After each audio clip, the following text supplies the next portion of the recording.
नमस्कार नमस्कार नमस्कार। की खबर? नमस्कार, आदर सत्कार आप सबको, मोरीगांव वासियों को मेरा शत शत शत शत प्रणाम। और प्रणाम इसलिए भी कर रहा हूं क्योंकि पिताजी ने कहा था बेटा जब भी बड़े बूढ़े मेहमान सामने बैठे हो तो प्रणाम कर देना चाहिए। ये बात और है कि मैं खुद भी काफी बड़ा हो चुका हूं। हाँ, बूढ़ा नहीं हुआ पर बूढ़ा तो हो चुका हूं। लेकिन जब पीछे मुड़ के देखता हूं मुझे छोटा सा बच्चा याद आता है जो एक दिन रोड पे चला जा रहा था, ऊपर से एयरफोर्स का जहाज जाता देखा, बस तय कर लिया कि बड़ा होकर एयरफोर्स का पायलट ही बनूंगा। थोड़ा सा और बड़ा हुआ तो 26 जनवरी की परेड देखी मैंने। 26 जनवरी की परेड, ये आर्मी के जवान ने राष्ट्रपति को सल्यूट मारा, टकाक। उस दिन फाइनल कि बड़ा होकर देश के लिए आर्मी का जवान ही बनूंगा। थोड़ा सा और बड़ा हुआ तो सुनील गावस्कर ने चौका मारा, या गॉन फॉर 4 ऑल द वे। उस दिन फाइनल कि बड़ा होकर देश के लिए क्रिकेट ही खेलूंगा। थोड़ा सा और बड़ा हुआ तो मालूम पड़ा इनमें से किसी काम के भी काबिल नहीं हूं। फिर किसी ने बताया अभी चेहरा बड़ा अच्छा है, स्माइल बड़ी प्यारी है, देखने में ठीक ठाक हो, अगर चाहो तो एक्टर बन सकते हो क्योंकि दूर से तो बिल्कुल अमिताभ बच्चन नजर आते हो, खाली हाइट बॉडी और आवाज में तो मार खाते हो, तो टेंशन क्या है। आइडिया अच्छा लगा। आजकल हिंदुस्तान के हर नौजवान को आइडिया सूट करता है, मुझे भी सूट किया। उठाया बोरिया बिस्तरा और पहुंच गया सीधा महानगरी मुंबई। आती एक स्टूडियो में गया, वहां किसी फिल्म का मुहूर्त चल रहा था। मैंने पूछा, मैंने कहा भाई साहब ये किस फिल्म का मुहूर्त है, इसका नाम क्या है?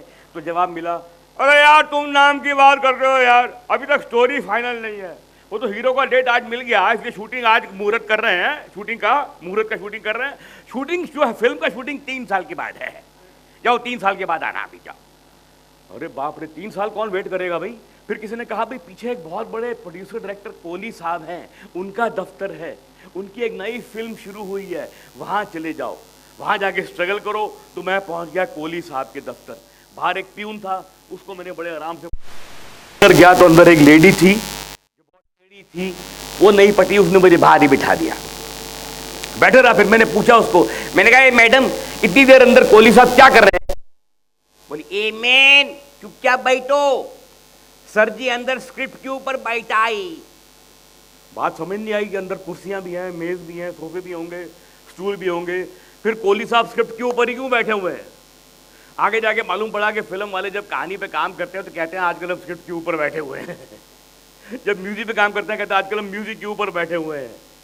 जब स्टोरी पे काम करता है स्टोरी के ऊपर बैठे हुए हैं। जब हीरो ढूंढते कहते हैं हीरो पे बैठे हुए हैं। जब हीरोइन ढूंढते तो कहते हैं हीरोइन के ऊपर बैठे हुए हैं।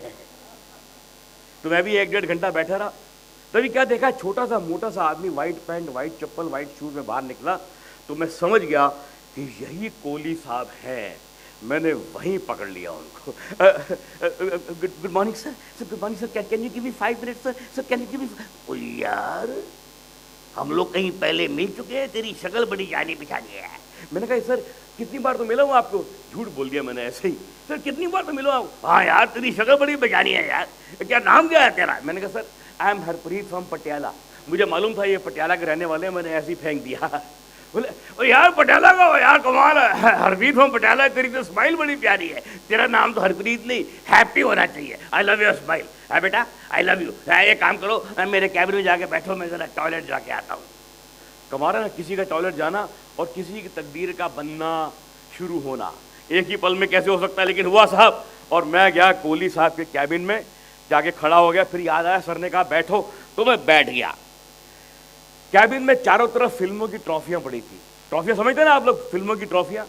फिल्म वाले जो अपने पैसे से बड़े बड़े फंक्शन करते हैं, आईफा जाइफा करते हैं, फिर अपने ही पैसों से बड़ी बड़ी ट्रॉफियां बनवाते हैं, फिर अपने आप को ही दे देते हैं और उनके परिवार वाले तालियां बजाते हैं, या फलानी film so and so directed by Kohli साहब, गोल्डन जुबली, फलानी फिल्म सिल्वर जुबली, फलानी फिल्म 100 डेज, 50 डेज, सब ट्रॉफियां पड़ी हुई है। सामने देखा, सामने एक मेज थी, मेज के पीछे कुर्सी थी, कुर्सी के पीछे दीवार थी, दीवार पे 2 फोटोएं थी। एक थी साईं बाबा की, मैंने प्रणाम किया, और एक थी बूढ़ी औरत जिसके गले में माला, नीचे अगरबत्ती। तो मैं समझ गया ये कोहली साहब की स्वर्गवासी माता जी होंगी। माँ की आंखों में देखा तो मुझे अपनी माँ याद आ गई। ऐसा लगा वो माँ मुझसे कह रही है कि बेटा हिम्मत से काम ले, सब ठीक हो जाएगा। इस लाइन में पहले सब खाली हाथ ही आते हैं। ये कोली है ना, कोली, ये भी बेटा पहले खाली हाथ ही आया था, पहले ये खोली में रहता था, आजकल बहुत बड़ा बंगला है इसका, तू भी हिम्मत से काम ले।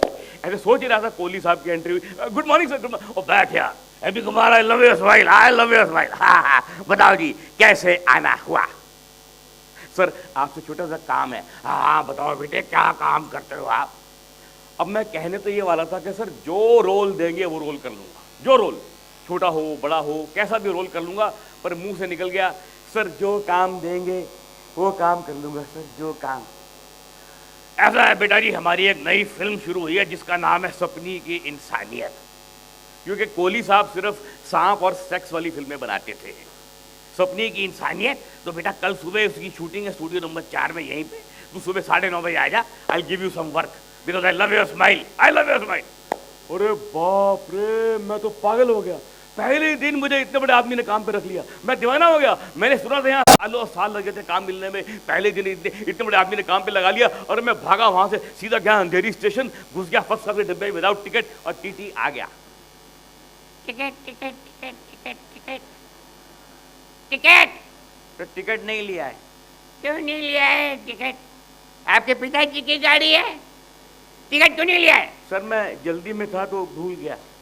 आप जल्दी में होते हो तो किधर भी घुस जाते हैं। जाइए मेरे बेडरूम में घुस जाइए, बहुत जल्दी में आप जाइए। क्या करते हैं आप? सर मैं छोटा सा कलाकार। अरे कलाकार, कलाकार है, इधर आइए, इधर आइए, इधर आइए। मैं भी कलाकार हूँ यार, मैं कलाकार हूँ। आज से बहुत साल पहले मैं और अमिताभ बच्चन भाग के तो आए थे इलाहाबाद में, साथ में भाग के आए थे। दोनों में ज्यादा फर्क नहीं है, वो घुस गया फिल्म लाइन में, मैं घुस गया रेलवे लाइन में, इतना ही फर्क है। वो चलता है एसी कार में, मैं चलता हूँ एसी चेयर कार में, इतना ही तो फर्क है। चलो कुछ करके दिखाओ।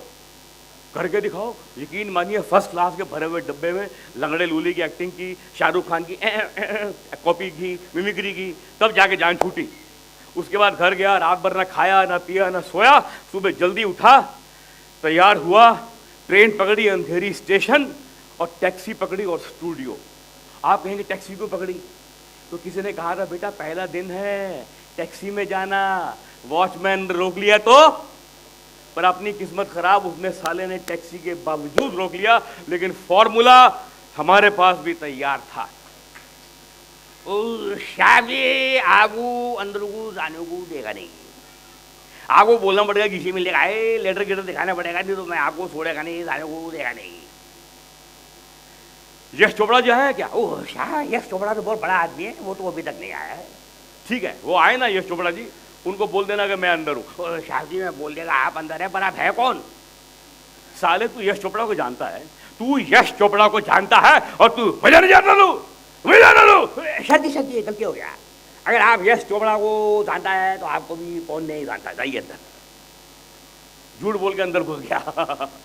अब ढूंढ रहा हूँ स्टूडियो नंबर 4 का है, ये 3, ये 2, ये 1, ये स्टूडियो नंबर 4। स्टूडियो नंबर 4 में घुसा, जिसमें फिल्मी सेट लगा हुआ था। फिल्मी सेट जो मैंने और आपने सैकड़ों पिक्चर में हजारों बार देखे। फिल्मी सेट याद है आपको? फिल्मी सेट है, नीचे लाल रंग के कारपेट बिछे हुए हैं, 5-6 बड़े बड़े सोफा सेट पड़े हुए हैं, सेंटर में एक बहुत बड़ा शैंडिलियर झूमर लटक रहा है, यहाँ से एक बहुत बड़ी सीढ़ी ऊपर से सेंटर में नीचे आ रही है, जिसमें से कभी बाप नीचे आएगा, कभी विलन नीचे आएगा, कभी प्रेग्नेंट बहू आएगी लुढ़कते लुढ़कते।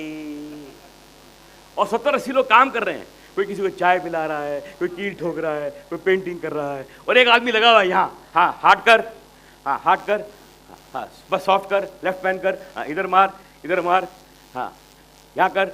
लाइटिंग चल रही, फिल्म की लाइटिंग। और मैं देखा यार कोहली साहब कहाँ है, दिखाई नहीं दे रहे। तो देखा कोहली साहब सामने बैठे हुए एक सीन पढ़ रहे। मैं पहुंच गया। Good morning sir.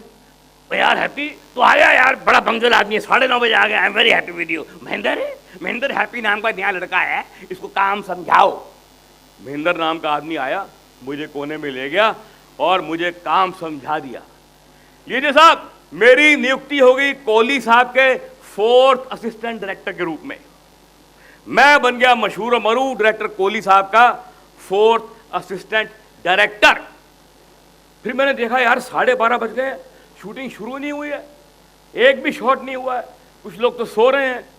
कुछ गप्पे मार रहे हैं, कुछ वर्कर्स बाहर चले गए हैं, कुछ ताश खेल रहे हैं, शूटिंग क्यों नहीं हो रही है। तभी दरवाजा खुला और गुस्से में लाल कोहली साहब चीखते हुए बाहर आए।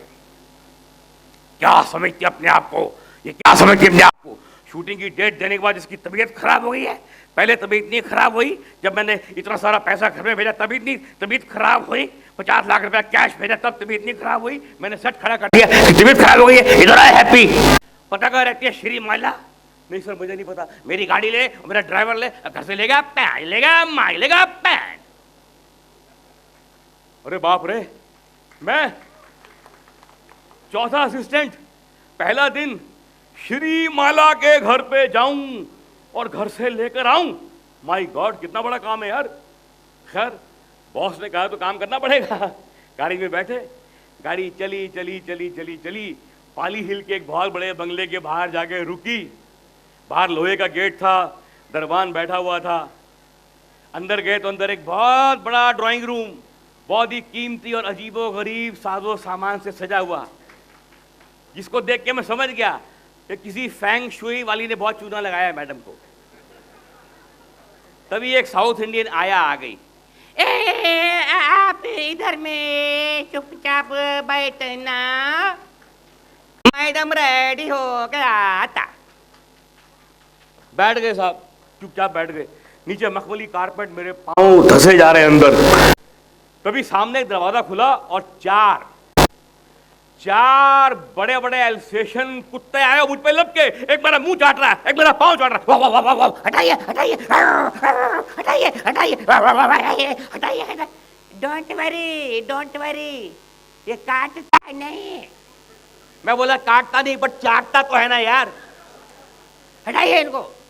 चुन्नू मुन्नू गुड्डी बबली इंगे वा। चुन्नू मुन्नू गुड्डी बबली ये कुत्तों का नाम है? आइयो, इनको कुत्ता नहीं बोलना, ये मैडम का बच्चा लोग, बाबा लोग है। मैडम को दो बाबा तो बेबी। ये मैडम के बेड में ही रात को सोना, मैडम के प्लेट में खाना। खैर सर, तभी सामने दरवाजा खुला और श्री माला जी बाहर आई। ओ हो, वाह वाह, बेजोड़ हसीना, अटूट सौंदर्य, वाह वाह। मैंने देखा तो मैं देखता ही रह गया, पर उसने मुझे ऐसे देखा कि ये गंदी नाली का कीड़ा मेरे घर में क्या कर रहा है ना? Who the hell is he? Why is he inside? Who is he? Madam आपको शूटिंग से लेने को आया। How dare you come inside my house? आपके लिए बाहर एक रूम बनवाया ना वॉचमैन के पास, अब वहाँ क्यों नहीं बैठते? आइयो अम्मा, इतना गंदा जूता लेके कारपेट पे आया। I don't know what to do with this stupid Kohli. I don't know what to do. What kind of a funny man. चलिए। मैंने भी मन में कहा, मैंने कहा भाई डांट ले, जितना मर्जी डांट ले। इतना बड़ा काम किया मैंने, आज इतनी बड़ी हीरोइन को घर से लेके जा रहा हूँ मैं। मुझे लगा जो हमारी गाड़ी स्टूडियो में घुसेगी ना तो कोहली साहब भागे भागे आएंगे और मुझे गले लगा लेंगे। हमारी गाड़ी स्टूडियो में घुसी, कोहली साहब भागे भागे आए, कोहली साहब ने गले भी लगाया, पर मुझे नहीं, श्री माला को। हाँ मेरा बच्चा, मेरा बेबी, मेरा। तबीयत खराब है तो पैकअप कर देते हैं, शूटिंग कल कर लेंगे। सुबह से उल्लू के पट्टे को बोल रहा हूँ बेबी को फोन मत कर, सुनता ही नहीं है साला। है तबीयत खराब है, फ्रूट मंगाऊं, जूस पिलाऊं, डॉक्टर पिलाऊं, इंजेक्शन लगवाऊं? इंजेक्शन नहीं, अभी आई हूं तो जो फटाफट कर लीजिए। चलो भाई चलो, बेबी को रेडी करो। साला मैं परेशान यार, मैं परेशान कि सुबह तो ये आदमी इसको बाहर निकाल रहा था फिल्म इंडस्ट्री से, इसका पैकअप करवा रहा था, इसको गालियां निकाल रहा था। अभी जब वो तैयार होकर आई है तो कोहली साहब उसकी तारीफ पे तारीफ किए जा रहे हैं। फिर वो शूटिंग कर रही है, कोहली साहब रीटेक कर रही है, फिर भी वो कोहली साहब उसकी तारीफ किए जा रहे हैं। खैर साहब, उस दिन तो ये बात मेरी समझ में नहीं आई, पर धीरे धीरे चलते चलते फिल्म लाइन के उतार चढ़ाव मेरी समझ में आ गए। तो मैं बन चुका था कोहली साहब का 4th असिस्टेंट डायरेक्टर। वैसे आप लोग जानते हैं कि 4th असिस्टेंट का मतलब क्या होता है फिल्म लाइन में? मालूम है आपको? दादा मालूम है आपको? आपको मालूम है? 4th असिस्टेंट का मतलब होता है बिना पैसे का कुली। सब काम करो, और अभी ट्रक आ गया है सामान उतारो, और अभी टेम्पो जा रहा है सामान लोड करो, हीरो की ड्रेस नहीं आई ड्रेस लेकर आओ, हीरोइन की विग नहीं आई विग लेकर आओ, अरे मेहमान आ गए कुर्सियां ला के दो, चाय पिलाओ, शाम को कोहली साहब को ड्रिंक बना के दो, जब वो पी के गिर जाए गाड़ी में डालो, घर छोड़ के आओ। सब काम करो लेकिन पैसे मत मांगो। पता नहीं किस हरामजादा ने फिल्म लाइन की रूल बुक में क्यों लिख दिया था कि चौथे असिस्टेंट को पगार नहीं मिलेगी, कन्वेंस अलाउंस पे ही गुजारा करना पड़ेगा। हम भी गुजारा करते रहे सोच के हमसे पहले भी गुजारे हुए हैं लाखों के, हमारे भी हो जाएंगे, लेकिन मन में परेशानी, फ्रस्ट्रेशन कि साले कहाँ फंसा हुआ है और किसके साथ फंसा हुआ है और कब तक फंसा रहेगा। जब परेशानी बहुत बढ़ गई, एक दिन मैं कोहली साहब के घर पे चला गया शाम को। कोहली साहब हर रोज शाम को पक्के पंजाबी की तरह हर रोज शाम को 4 पटियाला टिका के set. Sir good evening sir, मैं कम इन सर, मैं कम इन सर। सर सर आपसे एक अर्जेंट काम है सर, आपसे काम है। हाँ बेटा बता क्या चाहिए बेटा, मुझे बता क्या चाहिए, क्या चाहिए मुझे बोल, बता मुझे क्या चाहिए, पैसे मत मांगना और बता क्या चाहिए। सर पैसे की बात नहीं है सर, सर पैसे की बात नहीं, मैं यहाँ पर एक्टर बनने आया था सर। सर मैं आप मुझे कोई भी छोटा मोटा रोल देंगे मैं लगा रहूँगा, फिर मेरी गाड़ी अपने आप कहीं ना कहीं। अरे यार तू बंदा है कि नहीं, आदमी है कि पजामा, और बेटा बताना चाहिए ना, एक्टिंग का शौक है, मुझे एक सपना आएगा। कोई बात नहीं, डोंट वरी, हमने पिछली फिल्म बनाई थी ना सपनी की इंसानियत, हम उसका सीक्वल बना रहे हैं, सपनी की हैवानियत और सांप की मोहब्बत है। उसमें हीरोइन के छोटे भाई का एक रोल है, गली का गुंडा है, गली का गुंडा, एक सीन है, खाली एक सीन है, पर हाय हाय हाय हाय क्या सीन है, वो तू कर ले फिर तू निकल जाएगा है, उसके बाद तू स्टार है। लेकिन याद रख पैसे नहीं मांगने। लो जी, मुझे लगा मुझे एक्टिंग का ब्रेक मिल गया है। अच्छा आपको मालूम है जब आजकल किसी को एक्टिंग का ब्रेक मिलता है वो कहाँ जाता है? एक्टिंग सीखने नहीं जाता, कहाँ जाता वो? सीधा जिम में। मैं भी जिम में गया, दंड वंड पहले बॉडी बनाई और कोहली साहब के सामने। कोहली साहब ने देखा, ओ यार हैप्पी तेरी बॉडी तो बड़ी हो गई है, चल तेरा रोल भी बड़ा हो गया है, पहले तेरा एक सीन था अब तेरे 3 सीन है, 3 सीन, रोल बड़ा हो गया, वापिस जिम में और दंड पहले सैंडो बनियान पहनी, फिर कोहली साहब के सामने। कोहली साहब ने देखा, ओ यार तेरी बॉडी और बड़ी हो गई है, चल पहले तेरे 3 सीन थे अब तेरा एक गाना भी है, तेरी सारी शूटिंग स्विट्जरलैंड में है, पासपोर्ट तैयार है ना? Switzerland passport Switzerland, I am going to Switzerland. Passport किसके पास था यार? एक दलाल को पैसे खिलाए, पासपोर्ट बनाया, जमा करा दिया और सबको चिट्ठियां लिख दी घर में, माँ बाप भाई बहन यार दोस्त, I am going to Switzerland, I am shooting in Switzerland. Shooting के डेट आई तो मालूम पड़ा सारे पासपोर्ट चले गए, खाली मेरा ही नहीं गया है। तो मैं गया कोहली साहब के पास, एक्सक्यूज मी सर, सर आपने कहा था सर पासपोर्ट बनवा ले, जमा करा दे, मैंने बनवा के जमा करा दिया सर, यूनिट तो परसों निकल रही है, मैं क्या बाद में जा रहा हूँ, am I joining them later on? वो नहीं यार बेटा, तेरे को बताया था ना कि एक सीन का रोल है, गली का गुंडा है, हम लिखते के रोल बड़ा हो गया बेटा, पहले गली का गुंडा था, फिर एरी का गुंडा हो गया, फिर मोहल्ले का गुंडा हो गया, फिर शहर का गुंडा हो गया, लिखते लिखते लिखते बेटा इंटरनेशनल डॉन का रोल बन गया। अब इतने बड़े रोल के लिए इतना बड़ा कोई स्टार लेना पड़ेगा, नहीं तो फिल्म तो मेरी फ्लॉप हो जाएगी ना, है ना? तो ये फिल्म जाने दे, है इस फिल्म में हीरोइन के छोटे भाई का रोल था, अगली फिल्म बना रहा हूँ उसमें हीरोइन के बड़े भाई का रोल है, उसमें खाली 2 सीन है, हाय हाय हाय हाय हाय, वो तू कर ले फिर तू निकल जाएगा। किधर निकल जाएगा भाई? गांव की ओर निकल जाएगा। वो रोल भी पहले इतना था, इतना इतना इतना इतना बड़ा हो गया, उसके लिए भी इतने बड़े स्टार को ले लिया। अब ऐसा नहीं कि मैंने कहीं बाहर हाथ पांव नहीं मारे, मैंने बहुत ट्राई की भाई साहब, मैंने बहुत ट्राई की, लेकिन मेरी किस्मत ही खराब। जो फिल्म में साइन करूं वो शुरू ना हो, जो शुरू हो वो खत्म ना हो, जो खत्म हो वो रिलीज ना हो, जो रिलीज हो वो चले ना।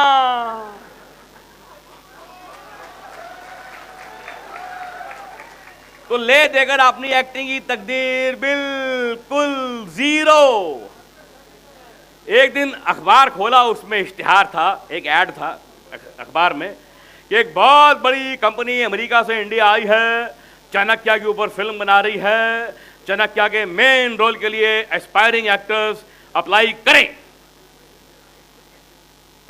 अपने आप को आईने में देखा और यकीन हो गया कि चाणक्य हमसे स्मार्ट नहीं हो सकता। अप्लाई भी कर दिया, उनका कॉल भी आ गया इंटरव्यू के लिए। वर्ली में कोई बहुत बड़ा दफ्तर था, अंदर गया तो ऑफिस में कोई है ही नहीं, एकदम खाली पड़ा हुआ है। Hello, anybody there? Hello, you guys called me. English Hindi ना, रबी वो स्टाइल मार रहा था। Hello, anybody there? Any chap guy there? कोई भी नहीं।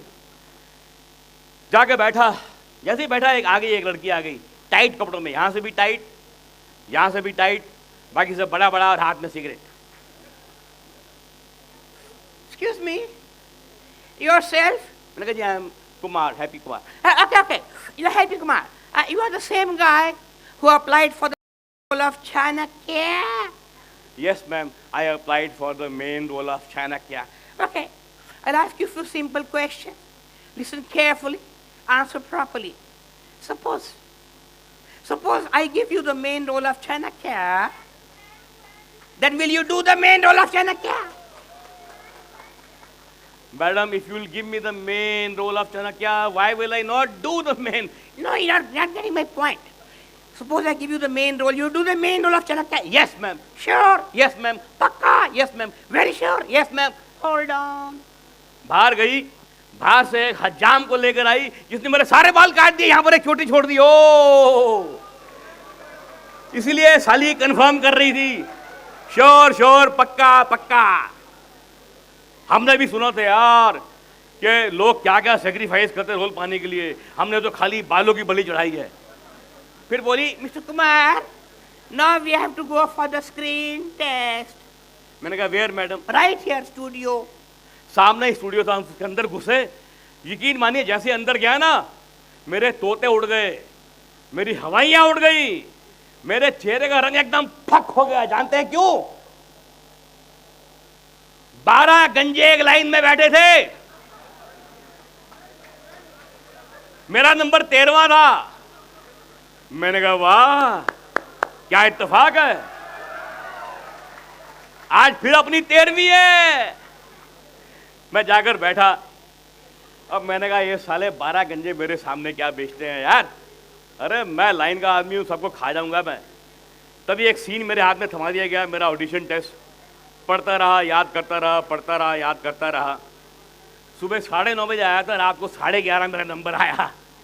फिर मैंने पूछा उसको, madam madam how was my screen test madam, how was it, tell me madam, how was I good madam, I was okay ना madam? You're fantastic. You're fantabulous. You're brilliant. You're out of the world. You're too good. Too much.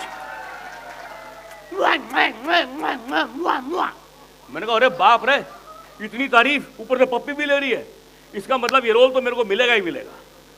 जैसे ही चला, देखा पीछे वाले को same dialogue में रही है, You're fantastic. You're brilliant. You're too good. You're too much. 13 बार मुआ मुआ मुआ किया उस मुई ने। फिर मैंने कहा मैडम वेल में नहीं नो द रिजल्ट।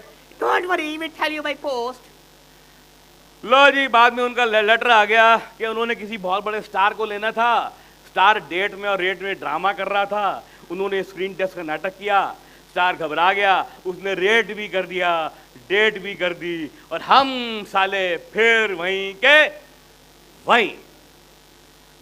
उसके बाद फिल्म लाइन में 3 महीने तक 13 गंजे टोपियां पहन के घूमते रहे। एक दिन मैं टोपी पहननी भूल गया तो किसी ने पूछ लिया, What happened? What happened? Who? Father? अबे नहीं यार, मेरा फादर ऑफ नहीं हुआ, मेरा मूड ऑफ हो गया यार। क्यों मेरे बाप को मार रहे हो? आजकल जहां मैं रह रहा था वो एक लॉज का कमरा था। कमरा क्या था, कमरे की बैल्कनी थी। कमरे का भाड़ा मेरा दोस्त भरता था, मैं बैल्कनी में फ्री फंड में रहता था। एक प्रॉपर्टी से चारपाई लाके डाल दी थी, कोई प्रॉब्लम नहीं थी। खाली बरसात में वो सारी बैल्कनी मुझे टाट पतरी से कवर करनी पड़ती थी। अभी सिस्टम क्या था कि चारपाई के नीचे मेरा सामान होता था और चारपाई के ऊपर मैं सोता था। लेकिन बारिश में यही सिस्टम, और आज मुंबई की मूसलाधार मशहूर बारिश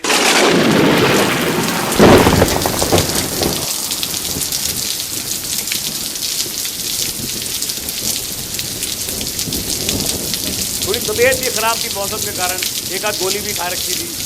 सारे फिर वही ख्याल शुरू हो गए, क्या रे हैप्पी कुमार है एक ही जगह पे खड़ा होकर भाग रहा किसी और आदमी के लिए। उम्र के 35 साल हो गए हैं, ना घर है, ना बार है, ना बैंक बैलेंस, ना प्रॉपर्टी, ना कुछ। ऐसे कब तक चलेगा, कब तक? इन्हीं ख्यालों में लेटा तो बस सो गया। सुबह उठा तो पूरा बदन मेरा दर्द के मारे टूट रहा था। सोचा हाथ मुंह धो, कपड़े बदलूं, काम पे चलूं। मैं खूटी से पतलून उतारी, नीचे कैलेंडर था 1 दिसंबर, 1 दिसंबर यानी कि माँ बदौलत का जन्मदिन। अरे वाह, आज मेरा हैप्पी बर्थडे, आज हम काम पे नहीं जाएंगे। नहीं जाएंगे, अकेले हैं तो क्या हुआ, अकेले ही अपना जन्मदिन मनाएंगे। यस, अकेले मनाएंगे। Happy birthday to me, happy birthday to me, happy birthday dear happy, happy birthday to me. सीधा अपने बैंक में गया। हाजी कितना बैलेंस है मेरा? 820। कम से कम कितना छोड़ूं? 100 रुपये लाइए, 720, 720 लाइए। जेब में डाले और घुस गया एक लेडीज बार में।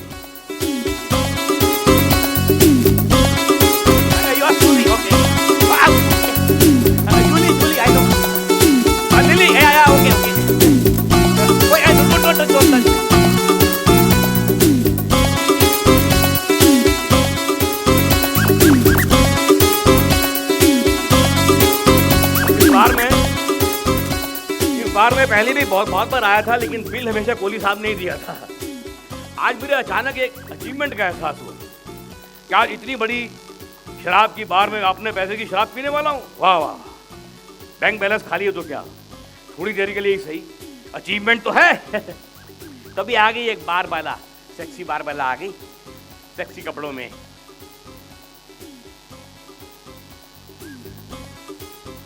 क्या लेंगी, क्या लेंगे, क्या लेगा बेबी, क्या लेगा बाबा, क्या लेगा?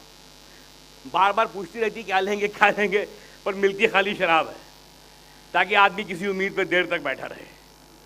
हमने भी सुना था भाई बड़े लोग दिन में जिन पीते हैं। 2 जिन मंगाए, फिर 2 मंगाए, फिर 2। अब क्या है, शराब पीने से पहले आदमी सोचता है कि शराब पीऊंगा तो मेरी फ्रस्ट्रेशन भाग जाएगी, पर ऐसा होता नहीं है, क्योंकि शराब पीने के बाद डबल इम्पैक्ट से वापस आती है साली।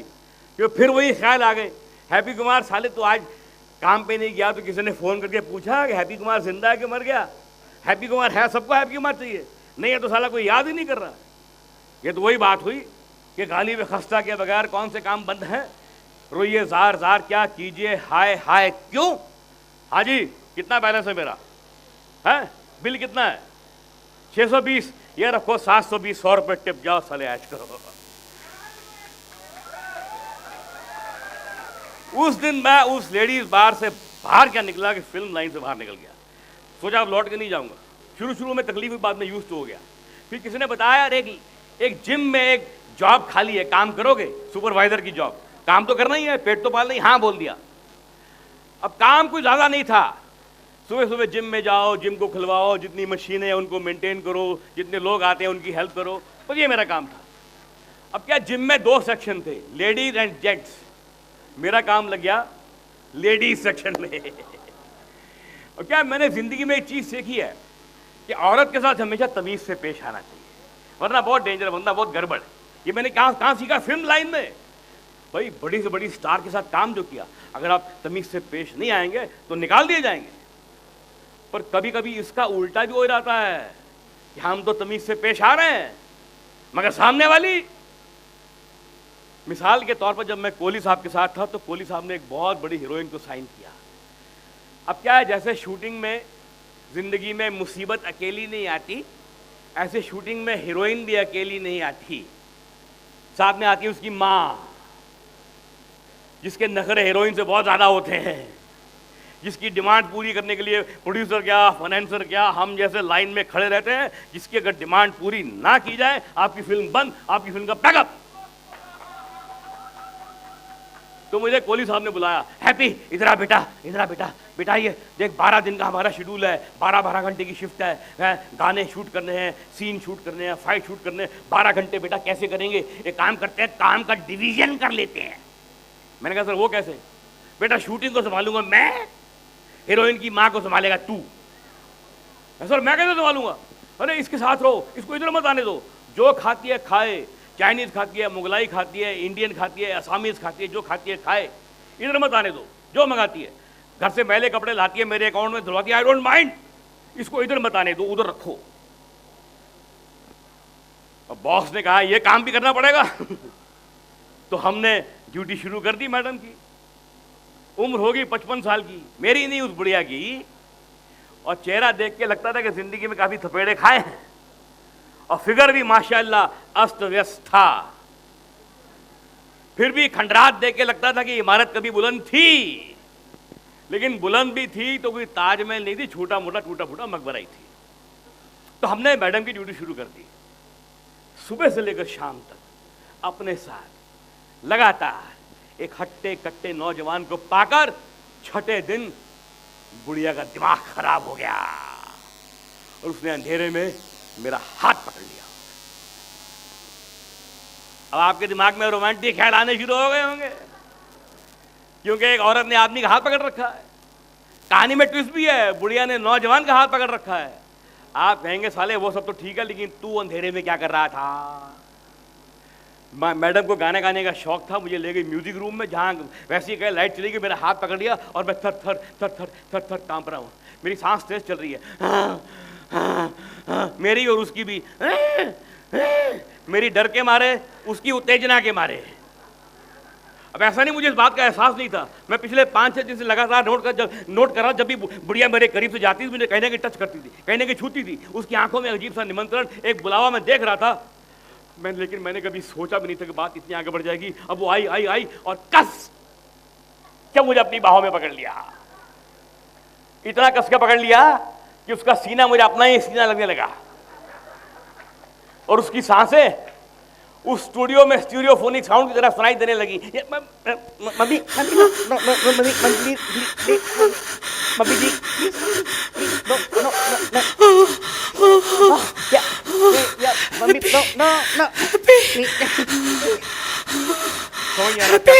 क्या करूं समझ नहीं आ रहा था। हाँ, अगर किसी ने देख लिया तो लोग मेरा मजाक उड़ाएंगे। अगर मैंने इसको धक्का दे दिया, ये गिर गई, इसको चोट लग गई, इसने कहानी पलटी कर दी कि मैंने नहीं, इसने इसका हाथ पकड़ा तो लेने के देने पड़ जाएंगे साहब, मैं क्या करूं। तभी गाड़ी दिमाग में आया और मैं भागा दरवाजे की ओर। मम्मी जी लगता है कोई आया है। फिर मेरे पीछे आई और खींचा, कोई नहीं है राजा, इधर आ जा। अब और भी कस के पकड़ लिया। अब अंधेरे में उसके होंठ, मेरे होंठ ढूंढने लगे। पहले उसने मेरा माथा चूमा, फिर नाक चूमा, फिर गाल पे काटा, आउच, और फिर लाइट आ गई, लाइट आ गई लाइट आ गई। और आते ही साथ में स्टूडियो का तबलची भी आ गया। उसने आते ही पूछा, ना दिन दिन ना, ना दिन दिन ना। मैंने कहा ना ना मुन्ना, ना ना मुन्ना।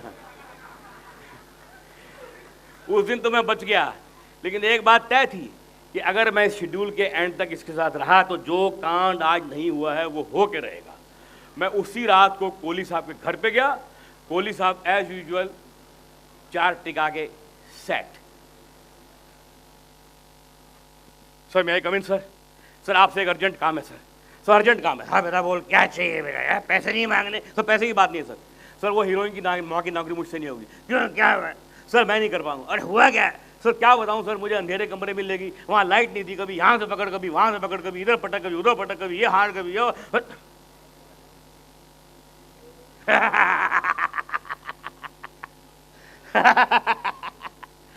अरे उसने तुझे भी पकड़ लिया? हाँ बेटा कुछ किया कि नहीं? नहीं सर मैं शरीफ आदमी। शरीफ आदमी क्या शरीफ आदमी? देखो बेटा, फिल्म लाइन में आए ना तो एक फार्मूला याद रखो। फिल्म लाइन में आए हो तो याद रखो बेटा, अगर राइज करना है फिल्म लाइन में तो मौके पे राइज करना सीखो है बेटे। Don't worry, from tomorrow I will handle I take care of her. लो जी, अगले दिन से वो कोहली साहब के साथ ही बैठती थी और पैकअप के बाद दोनों एक गाड़ी में कहीं जाते थे। कहाँ जाते थे आई डोंट नो। अरे हाँ, मैं तो फिल्म लाइन में था, जिम में था। जब मैं जिम में था तो वहां पर क्या, लेडीज सेक्शन में, वहां पर मैंने जाते ही दो काम किए। एक तो मैंने अनाउंस कर दिया कि मैं एक शादीशुदा आदमी हूं, मेरी दो बीवियां हैं। पहली बीवी से दो बच्चे हैं, दूसरी आजकल प्रेग्नेंट है। ये मैंने इसलिए किया, मुझे कोई कंट्रोवर्सी नहीं चाहिए, रोटी चाहिए, पगार चाहिए थी। दूसरा काम मैंने ये किया कि हर औरत दीदी, कोई भी औरत हो, किसी भी साइज की, शेप की, उम्र की, फिगर की, हर औरत दीदी, दीदी आइए, दीदी बैठ जाइए, दीदी चप्पल निकाल दीजिए, दीदी अब ये कीजिए, दीदी वो कीजिए। हर दीदी का मैं फेवरेट। हर दीदी को हर समय हर एक्सरसाइज के लिए हैप्पी चाहिए। हैप्पी, हैप्पी इधर है बेटा। हैप्पी तू बोला था डंबल मारने से अंडर आर्म टाइट हो जाएंगे, कितने लूज हो गए under arm. Happy, happy leave her. Happy you come here. Happy तू बोला था साइकिलिंग करने से थाइस पतली हो जाएंगी, थाइस का थाया हो गया है।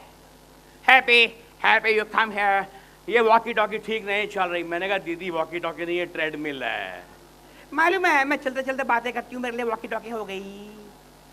और तो और उनके पति देव उनके साथ आते थे और अपनी बेशकीमती चीज मेरे हवाले करके जाते थे, लेकिन मैंने कभी मर्यादा का उल्लंघन नहीं किया। तो मैंने उस जिम में साहब बहुत साल काम किया। अब क्या हमारे देश के जो जिम है उसमें आजकल किस किस तरह की औरतें आती हैं, मैंने इस पर एक थ्योरी बनाई, वो आपके सामने पेश करता हूँ। एक तो जिम में एक लड़की आती है जिसकी उम्र है 17, 18, 19 साल। उसने कहीं पढ़ लिया है कि किसी हीरोइन ने अपना फिगर जीरो किया है, उसको भी अपना फिगर जीरो करना है, वो लगी हुई है जिम में।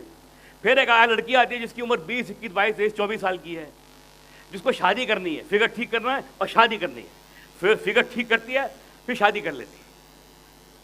शादी करके भूल जाती है, जिम को भूल जाती है। फिर सास बहू के लफड़े, पति पत्नी के झगड़े, फिर एक बच्चा पैदा होता है, दूसरा बच्चा पैदा होता है, बच्चों की पढ़ाई लिखाई, पालन पोषण करते करते 8-10 साल बीत जाते हैं। और इन 8-10 सालों में उसका पति उसको बार बार ये बोलता है कि तू दुनिया की सबसे हसीन औरत है। और वो बेचारी अपने पति की बात में यकीन भी करती है। लेकिन 8-10 साल के बाद जब दोनों बच्चे स्कूल जाने लगते हैं तो उसको 8-10 साल के बाद अपने लिए टाइम मिलता है। तो एक दिन 8-10 साल के बाद अपने आप को वो आईने में देखती है। ये क्या, यहां से ये निकल आया, यहां से ये, और ये भी। इसके बावजूद मेरा पति समझता है कि मैं दुनिया की सबसे हसीन औरत हूं। यकीनन वो मेरे प्यार में अंधा है। अबे अंधा नहीं है, उसकी आजकल 4 आंखें हैं, 2 तेरे ऊपर है, 2 कहीं और हैं। एक औरत जिम में वो भी आती है जिसकी उम्र इस समय 40-45 साल की हो गई है। अगर ऐसी 2-4 यहां बैठी है, मुझे पहले से ही माफ कर दें। किट्टी पार्टी का माल खा खा के, किट्टी पार्टी का माल खा खा के इतनी फूल गई है कि फटने वाली है। घर वाले बोलते हैं माता जी जिम में जाओ वरना कुछ हो जाएगा। वो जिम में जाती है पर जिम के अंदर नहीं आती है, बाहर से स्टीम लेती है, सोना लेती है, नहाती है और वहीं से बर्गर खाती है और चले जाती है। और घर वाले बहुत खुश कि आजकल हमारी माता जी जिम में जाती है। और एक औरत वो भी आती है जिसकी अभी भी डिलीवरी हुई है, उसको उभार नहीं चाहिए, उसको बस एकदम स्लिम होना है। तो साहब मैंने उस जिम में 7 साल काम किया, 7 ईयर्स काम किया। और मैंने 700 रुपये में ज्वाइन किया था। आज भी मेरी पगार 700 ही थी। जिम के मालिक को बोला मैंने, साहब थोड़ा पगार बढ़ा दो। एक नया पैसा नहीं बढ़ाएगा। साहब देखो बहुत सारे क्लाइंट मेरी वजह से आते हैं, मेरा बहुत गुड, अरे बाबा तेरा गुड बोल लिया, तेल लेने काम करने का तो करो नहीं तो छोड़ो। सर मेरी बात सुनिए थोड़ा, अरे बाबा काम करने का तो करो नहीं तो छोड़ो। सर मेरी बात सुनिए, मेरी बहुत गुडविल है, आपके बहुत सारे क्लाइंट मेरी वजह, तेरी वजह से कोई नहीं आता बाबा, काम करने का तो करो नहीं तो छोड़ो। क्या लगाया छोड़ो छोड़ो यार, छोड़ दिया यार, फिल्म भी छोड़ दी, ले तेरा जिम भी छोड़ दिया। अबे तेरे भरोसे नहीं आया था इन लाइन में, छोड़ो छोड़ो छोड़ो, छोड़ दिया साहब, जिम भी छोड़ दिया। लेकिन जिम में रहकर मैं कमाल की कला में निपुण हो गया, एक्सपर्ट हो गया। जानते हैं किस कला में? मसाज। वो मैंने यहां नहीं सीखी मैंने फिल्म लाइन में। यहां खाली एक्सपर्ट हुआ। सिखाई किसने? कोहली साहब ने। कोहली साहब ने फिल्म मेकिंग का ABC नहीं सिखाया, लेकिन मसाज सिखाई। शुरुआत कैसे हुई वो आपको बताता हूं। कोहली साहब एक C क्लास फिल्म बना रहे थे। एक नई लड़की को चांस दिया, उसको सेक्सी ड्रेस पहना दी, यहां से पूरा कट था, और कोहली साहब बार बार सीन सुनाते हुए उसकी टांग पे हाथ मार रहे थे। तो मैं पीछे यहां खड़ा हुआ गिन रहा था कितनी बार हाथ मारा। हाय मेरा बच्चा, मेरा बेबी, हाय मेरा पुत्र है। ये जो फिल्म है ना, इसका नाम है सपनी मेरी अपनी। इसमें तू एक इच्छाधारी नागिन है? मतलब पिछले जन्म में तू स्नेक थी, इस जन्म में तू लड़की के भेष में आई है। पिछले जन्म में ना तेरे मम्मी डैडी अंकल आंटी मामे चाचे ताया बुआ बुआ फुफड़ मासी मासड़ सब लोग स्नेक थे। You belong to a very snaky family. तो विलन ने तो तूने मास मर्डर कर दिया था। हाँ, तो इस जन्म में तू विलन का बदला लेने आई है। तो विलन का एक कॉलेज गोइंग बॉय है जिसके प्यार में तू पागल है, लेकिन वो प्यार में ज्यादा पागल है। वो तेरे को किस करना चाहता है, तू उसको किस नहीं दे रही है। पूछ क्यों? क्यों तू उसको किस कैसे कर सकती है बेटा? तू कोई मिस थोड़ी है, तू तो हिस्सा है, तू स्नेक है। अरे बाप रे, मैं खड़ा हुआ गिन रहा हूं कितनी बार हाथ मारा। 22, 23, 24, 25। क्या गिन रहा है? नहीं कुछ नहीं सर। हैप्पी यार, बड़े हैवी सीन चल रहे हैं, मेरा सर दबा दे यार। सर दबाया। क्या कर रहा है यार? पहले किसी चिकन की दुकान में काम करता था। नहीं सर, तू बैठ। मैं बैठा और कोहली साहब ने मेरा सर दबाया। आहा, इतनी बढ़िया मसाज की कि मेरी आंख लग गई। आहा, सो गया? सो गया? नहीं सर। तो पीछे आ। पीछे गया और मैंने कोहली साहब के सर की मसाज की। ये था मसाज का पहला लेसन। अगला भी दूर नहीं था, अगले दिन फिर कोहली साहब ने पकड़ लिया। अरे यार मेरे कंधे में दर्द है, मेरा कंधा दबा दे। कंधे की मसाज भी सिखाई मुझे कोहली साहब ने। करते करते जनाब काम भी चलता रहा, मसाज भी चलती रही। पर एक दिन एक बहुत बड़ा काम मेरे सर पे आन पड़ा। जानते हैं क्या? कोहली साहब की बीवी की मसाज। हुआ यूं, हम शूटिंग कर रहे थे, घर से फोन आया कि भाभी जी बाथरूम में गिर गई है, कमर में चोट आई है। तो कोहली साहब बोले, हैप्पी चल मेरे साथ यार घर पे चल। मैंने कहा सर मुझे भी लेके जा रहे हैं, रात को 2:30 बजे डॉक्टर को बुलाइए। यार डॉक्टर को भी कहाँ मिलेगा 2:30 बजे यार, तो चल यार, she will feel that I have done something for her, at least I am concern, चल मेरे साथ। मैंने कहा नहीं सर, और चल यार। बहुत मना किया, नहीं माने साहब। चले गए, घर पे गए, सेकंड फ्लोर पे गए बंगले में। जाके बंगले का दरवाज़ा खोला और क्या देखता हूँ, अंदर एक बहुत बड़ा बेडरूम है। बेडरूम के सेंटर में एक बहुत बड़ा बेड पड़ा हुआ है। बेड के ऊपर एक बहुत मोटी सी औरत साड़ी पहनकर उल्टी लेटी है पेट के बल और जोर से चीख रही है दर्द के मारे। अरे मर गया बड़ी दर्द है, मुझे उठा ले रब्बा, मुझे उठा ले। अरे भगवान मुझे उठा ले रब्बा, बड़ी दर्द है, वे बड़ी दर्द है रब्बा, मुझे उठा ले। कोहली साहब बोले, हैप्पी तूने एक बात नोट की? मैंने कहा क्या सर? हमारे दरवाजा खोलने के पहले ये बिल्कुल शांत थी। जा बेटा कुछ कर। मैंने कहा सर मैं नहीं, जा कुछ तो कर यार। मैंने कहा सर मैंने आज तक किसी औरत की कमर को देखा नहीं है, आप हाथ लगाने की बात कर रहे हैं। तो ये कमर है, ये कमर है, ये कमरा है, ये ऑलमोस्ट बॉम्बे का 1 बेडरूम हॉल है। मैंने कहा मुझसे 1 मिनट ठहर जा। अंदर गए, एक तेल की शीशी और एक टावल मेरे हाथ में दिया, धक्का दिया और अरे बाप रे ये कहाँ फंसा दिया। ये क्या कर रहे हैं कोहली साहब? वो गुरु है, ये गुरु पत्नी है, कोई ऊंच नीच होगी तो लेने देने पड़ जाएंगे। हे भगवान, एक ही प्रार्थना करता हूँ, जब तक मैं भाभी जी की मसाज करूँ कम से कम कोहली साहब दरवाजे पर तो गए। भाभी जी यहाँ बेड पे लेटी हुई है उल्टी दर्द के मारे और चीख रही है, रब्बा मर गई, बड़ी दर्द है, मुझे उठा ले रब्बा, बड़ी दर्द है। मैंने उनको देखा, मैंने कहा भगवान भी इनको कैसे उठाएगा यार, उसको भी क्रेन लगेगी उठाने के लिए।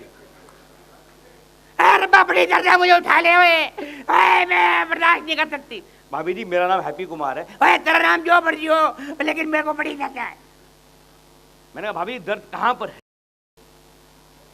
तू देखेगा तो बताऊंगी ना। पर देखूंगा, देखने की जगह ही नहीं है, क्योंकि जहां भाभी जी का ब्लाउज खत्म हो रहा है वहीं से साड़ी शुरू हो रही है, बीच में गैप ही नहीं है। मैंने कहा भाभी तो कमर तो दिखाई नहीं दे रही, बीच में गैप नहीं है, मैं कैसे कमर देखूं? बेटा तू साड़ी को नीचे खींचेगा तो गैप नजर आएगा ना। हे भगवान, मैं गुरु पत्नी की साड़ी को नीचे खींचूं, हाथ लगाऊं? हे भगवान, ये कौन सी परीक्षा ले रहा है यार मेरी। खैर साहब, मैंने हाथ वहां रखा, आंख बंद की, मुंडी घुमाई और साड़ी खींची।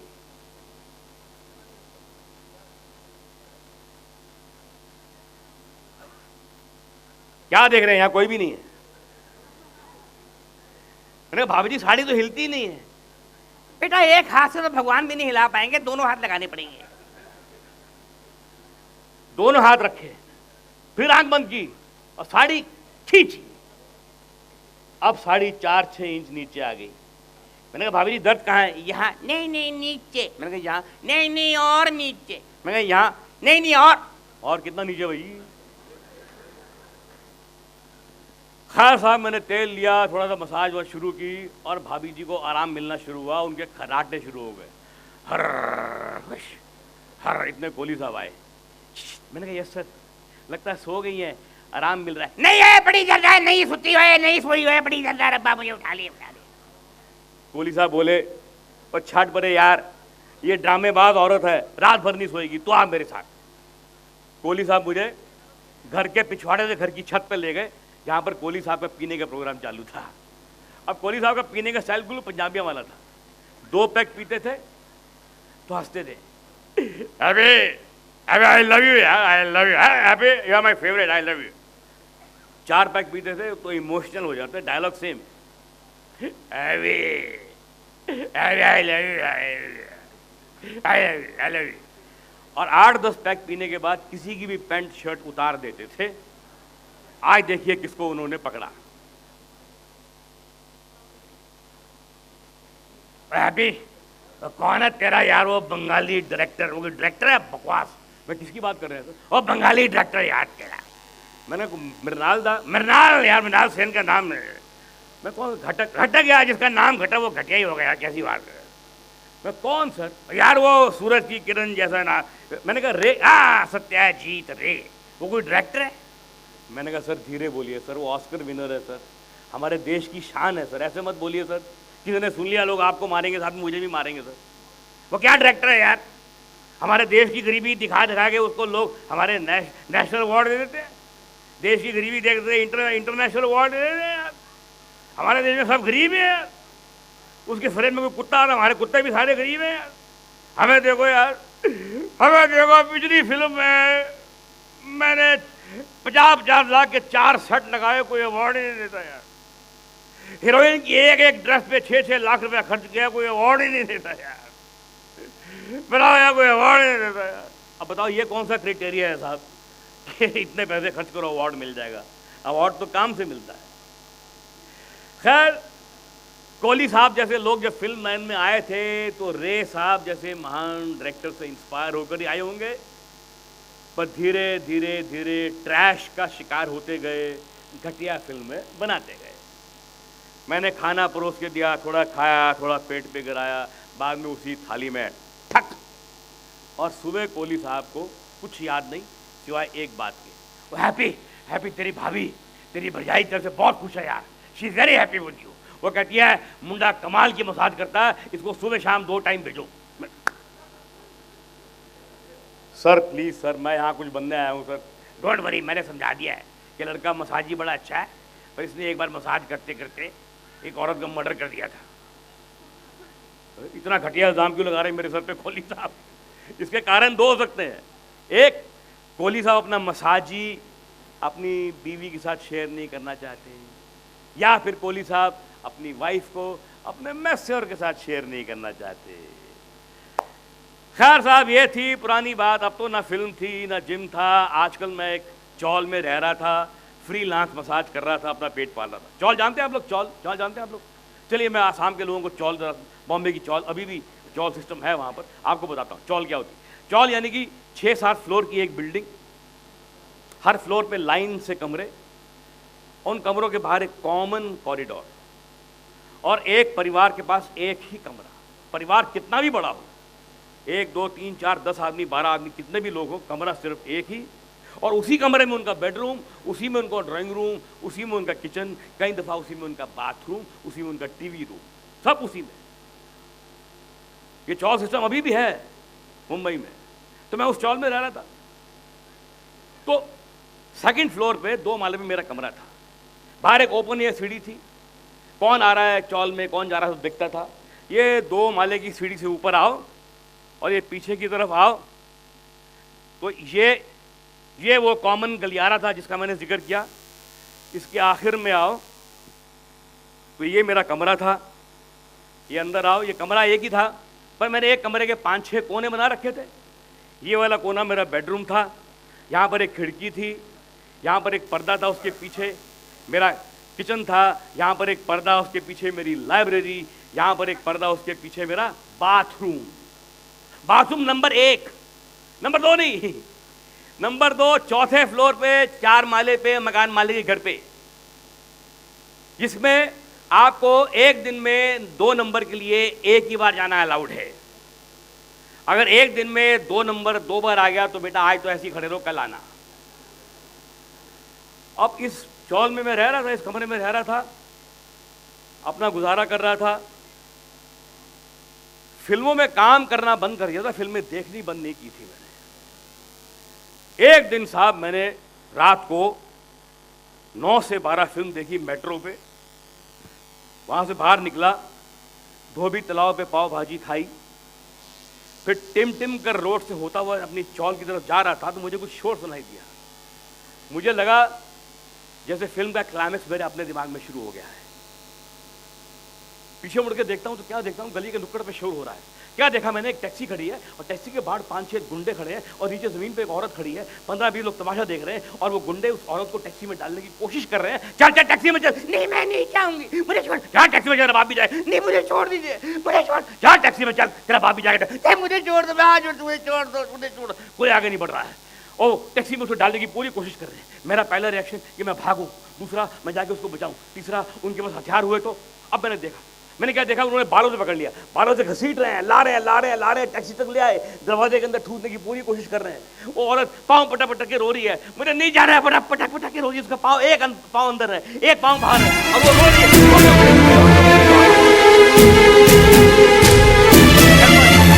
मेरी बात सुनिए, पता नहीं कहाँ लेके जा रहे हैं उसको, पता नहीं क्या करें, चाहिए उसको छोड़ दो उसे।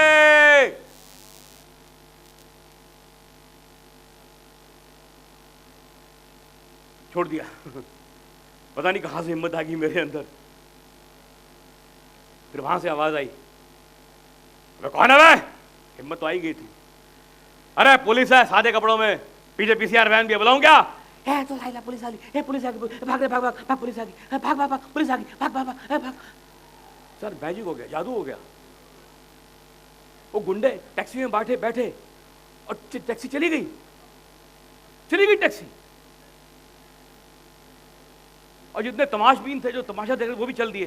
सुनिए भाई साहब, आई डोंट नो हर, मैं तो ऐसे बीच में कूदा, मेरी बात सुनिए, excuse me, let's, I don't know who she, please let's help her. सब चले गए। और रात को 2 बजे वो ऐसे घूर रही है जैसे मैं कोई फरिश्ता हूं और उसकी जान बचाने के लिए यहां पर आया हूं। नहीं मैं कहां लेके जाऊंगा, मेरे यहां तो अलाउड भी नहीं है। मैं गरीब आदमी यार, मैं कहां लेके जाऊंगा। मैं मुड़ा और मैं चला। लेकिन ऐसे में क्या होता है कि आदमी की तीसरी आंख उसके पीछे फिट हो जाती है।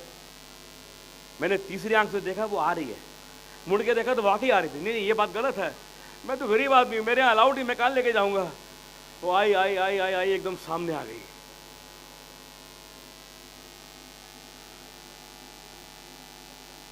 मैंने उसको देखा, उसके शरीर पर और मुंह पे जगह जगह मार के निशान थे, कई जगह से खून भी निकल रहा था। गंदी फटी उसकी साड़ी और मैले कुचले उसके पांव। क्या नाम है आपका? मैं कहीं छोड़ दूं आपको? कौन थे लोग, कहां लेके जा रहे थे? मुझे नहीं, आप कहां से आ रही? मुझे नहीं, पर मैं कहां छोड़ू? मेरे हर सवाल के जवाब में बेचारी जार रोए। फिर मैंने उसे गौर से देखा।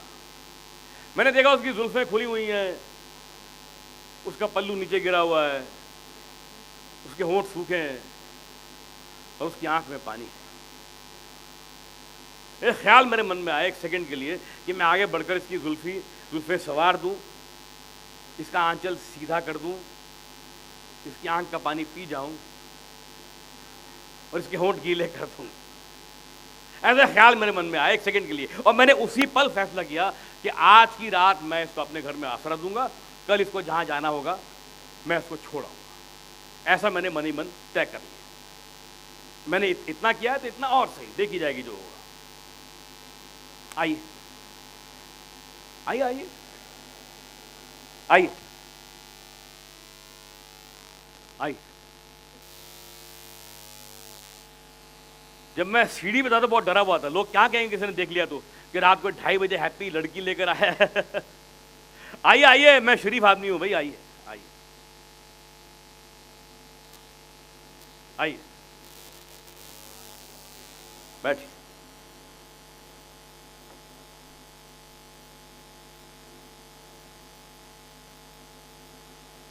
पानी पीजिए पीजिए पीजिए।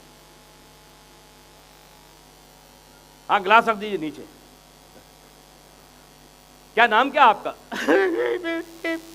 अरे नाम तो बताइए ना। शांता।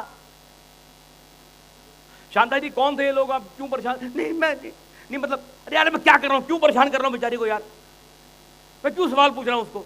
जब मैंने तय कर लिया है कि मैं उसको एक रात के लिए आसरा दे रहा हूं, फिर उसका नाम शांता नहीं कांता हो, वो यहां से नहीं वहां से आई हो, उसको वहां नहीं यहां जाना हो, क्या फर्क पड़ता है? मैं उसको एक रात के लिए आसरा दे रहा हूं and the matter ends over there. I am sorry Shanta ji, आप आराम से बैठिए। Okay, no more questions. Okay, बैठिए बैठिए। हाँ, मेरे बेडरूम में मेरा दोस्त था, मेरा गद्दा, जिसको मैंने एक लात मारी और वो खुल गया। उसके मैंने धुली हुई चादर बिछाई उसके लिए, और अपने लिए मैंने यहाँ पर एक चटाई बिछा दी और अखबारों का तकिया लगा दिया अपने खुद के लिए। शांता जी आप जाइए और लेट जाइए। वो उठी और सीधा वहां जाके लेट गई। मुझे बड़ा गुस्सा आया। अभी ठीक है वो बिस्तरा में लगाया तुम्हारे लिए, पर एक बार पूछ तो लो कि तुमने वहां सोना है कि यहां सोना है यार। चलो कोई बात नहीं, बेचारी मेहमान है, एक रात की बात है। वो लेट गई और मैं भी अपनी जगह पे लेट गया।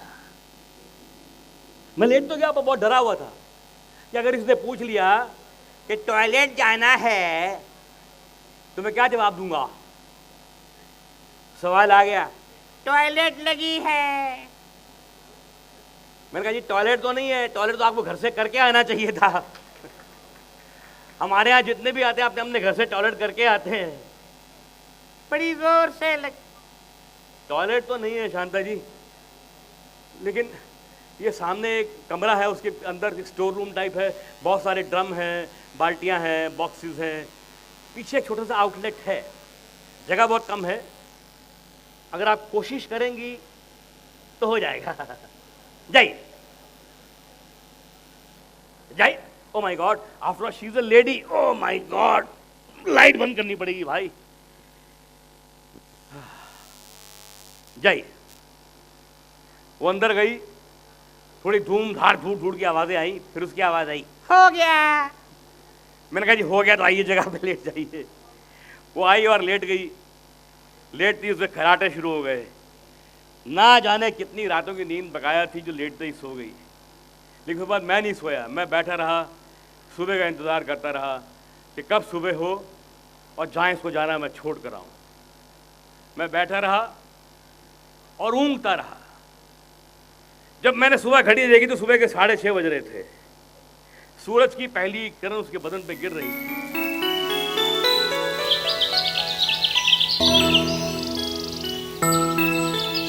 उस सुनहरी रोशनी में उसका बदन भी सुनहरी लग रहा था। उसकी साड़ी घुटनों के ऊपर तक आ चुकी थी। उसका आंचल भी आवारा था। जुल्फें उसकी खुली हुई थी। पता नहीं मुझे क्या हुआ, मैं जाकर शांता के बगल में लेट गया। मैंने शांता को अपने बाहों में ले लिया। मैंने शांता को अपनी आगोश में ले लिया। मैंने शांता को अपना लिया। मैंने शांता को बीवी बना के अपने उस कमरे में रख लिया। और शांता ने कुछ ही दिनों में उस बेकार से कमरे को एक सुंदर घर में तब्दील कर दिया। और फिर चक्कर वक्कर चला के मैंने अपने घर में एक टेलीफोन भी लगा लिया। लीजिए साहब, फोन लग गया। ये फोन भी लग गया और अब मैं फ्रीलांस मसाज वाला बन चुका था। फोन लग चुका है। एक दिन मैं शाम को घर पे आया, फोन की घंटी बजी। हेलो, हाँ जी, पी कुमार बोल रहा हूँ जी। हैप्पी कुमार बोल रहा हूँ जी। हाँ जी, हाँ जी, मसाज करनी है? हाँ जी, मैं आ जाऊँगा। कौन है जी? मित्तल सेठ। कौन से मित्तल सेठ? मित्तल इंडस्ट्री एंड रियल्टी के मालिक? ओके सर, कहां पर आना है? मित्तल टावर। मित्तल टावर कहां पड़ा सर?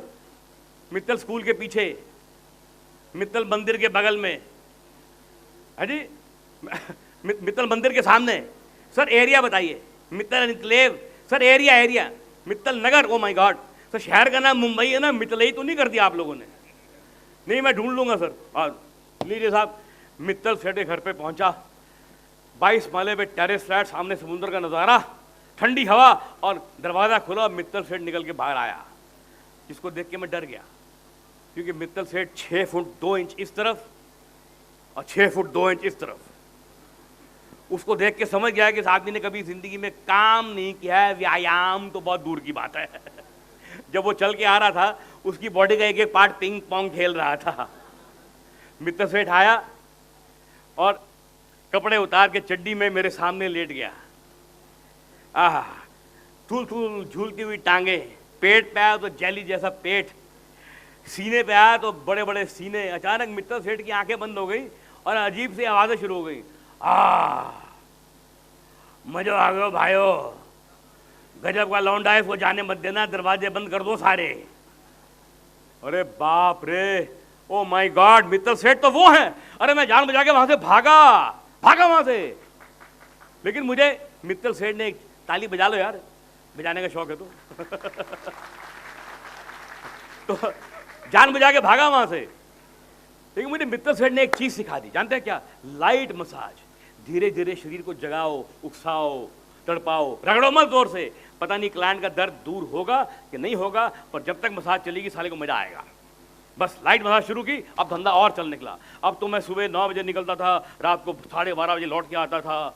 शांता मेरे लिए खाना बना के रखती थी, कभी कभी उसको मेरी मसाज करनी पड़ती थी रात को। नए नए कपड़े खरीद लिए मैंने, शांता ने भी खरीद लिए। शांता ने ब्यूटी पार्लर में जाना शुरू कर दिया और जनाब नया टीवी आ गया, नई अलमारी आ गई, नया सोफा आ गया, और मैंने एक हीरो होंडा खरीद ली, जिसपे मैं और शांता चौपाटी घूमने जाया करते थे। जिंदगी मजे में कट रही थी। एक दिन रात को 12:30 बजे मैं लौट कर आया और फोन की घंटी बजी। Hello, P P P P P P Kumar तो कोई नहीं है सर। हैप्पी कुमार बोल रहा हूं जी, हैप्पी कुमार बोल रहा हूं जी। है जी, 3G ली से। साज साहब की आवाज टूट टूट के आ रही है। अब मंत्री जी आए हैं दिल्ली से और मसाज मुझसे करवानी है। केंद्रीय मंत्री दिल्ली से आए, मसाज मुझसे। Okay sir, okay sir, okay मैं आ जाऊंगा। बताइए कल कहाँ, कितने बजे? आज? अभी तो रात के 12:30 बज रहे हैं सर। नहीं, मैं दाढ़ी नहीं बनाता हूँ सर, मैं दाढ़ी नहीं, मैं नाई नहीं हूँ, मैं मसाज। अच्छा, गाड़ी आप भेज रहे हैं? ओके गाड़ी भेजिए सर, मैं रेडी हूँ सर। मेरी शांता पता किसका फोन था? अरे मंत्री के पिए का फोन था। मंत्री के, केंद्रीय मंत्री दिल्ली से आए हैं बॉम्बे, मसाज के लिए मुझे बुलाया है, फोन किया अभी। हाय राम, आप कितने बड़े आदमी हैं, आपको पता ही नहीं आप कितने बड़े आदमी हैं। अरे आपके चर्चे दिल्ली में चलते हैं, पार्लियामेंट में। अरे आपकी बातें पार्लियामेंट में चलती है। अरे आपको पता ही नहीं आप कितने बड़े आदमी हैं। अरे हाय राम, हे भगवान, मेरे आदमी को मंत्री ने बुलाया। शांता को अचानक ऐसा लगा कि शायद प्रधानमंत्री दिल्ली में मसाज का मंत्रालय खोलने वाले हैं और मुझे उसका इंडिपेंडेंट चार्ज मंत्री बनाने वाले हैं। हाय राम, गाड़ी नहीं आई। हाय राम, गाड़ी नहीं आई। है गाड़ी कब? अरे यार गाड़ी आ रही है यार, हेलीकॉप्टर नहीं आ रहा, हमारी तंग गली है, टाइम लगता है। 1 घंटे के बाद देखा नीचे व्हाइट एम्बेसडर, लाल बत्ती, व्हाइट यूनिफॉर्म में ड्राइवर निकला। ये आया और ये, हाँ जी हैप्पी कुमार मायू जी, हाँ जी, हाँ जाइए मैं आ रहा हूँ। हाय राम, मंत्री का ड्राइवर इतना हैंडसम है तो मंत्री कितना हैंडसम होगा? शांता का बस चलता तो मंत्री के ड्राइवर के साथ मेरी फोटो खींच के रूम में टांग देती कि एक दिन एक मंत्री का ड्राइवर हमारे घर में आया था, भाई हम भी बड़े आदमी हैं। चलो शांता मैं जा रहा हूँ। कपड़े उतारिए। पागल हो क्या? ये वाला कुर्ता पहनिए ना। अच्छा भाई ये कुर्ता पहन लिया बस।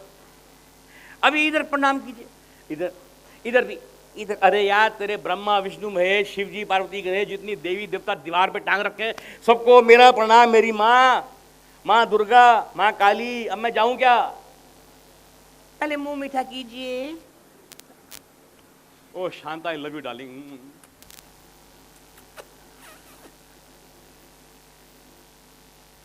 हाँ, नीचे उतरा, गाड़ी में बैठा, गाड़ी चली चली चली चली चली और जू में एक सेंटोर होटल हुआ करता था, उसके बाहर जाके रुकी, जिसमें अक्सर मंत्री लोग ठहरते थे। किस अकाउंट में ठहरते थे कोई नहीं जानता, इसलिए होटल बंद भी हो गया, अब तो टूट भी गया है। तो खैर मैं काउंटर पे गया साहब, excuse me myself Happy Kumar, वो केंद्रीय मंत्री यहाँ ठहरे हुए हैं, he sent a car for me, all the way sent a car to fetch me, yeah I am Happy Kumar, he has called me, can you tell me his room number, he is waiting for me, he is waiting. तभी एक हाथ मेरे कंधे पे आया,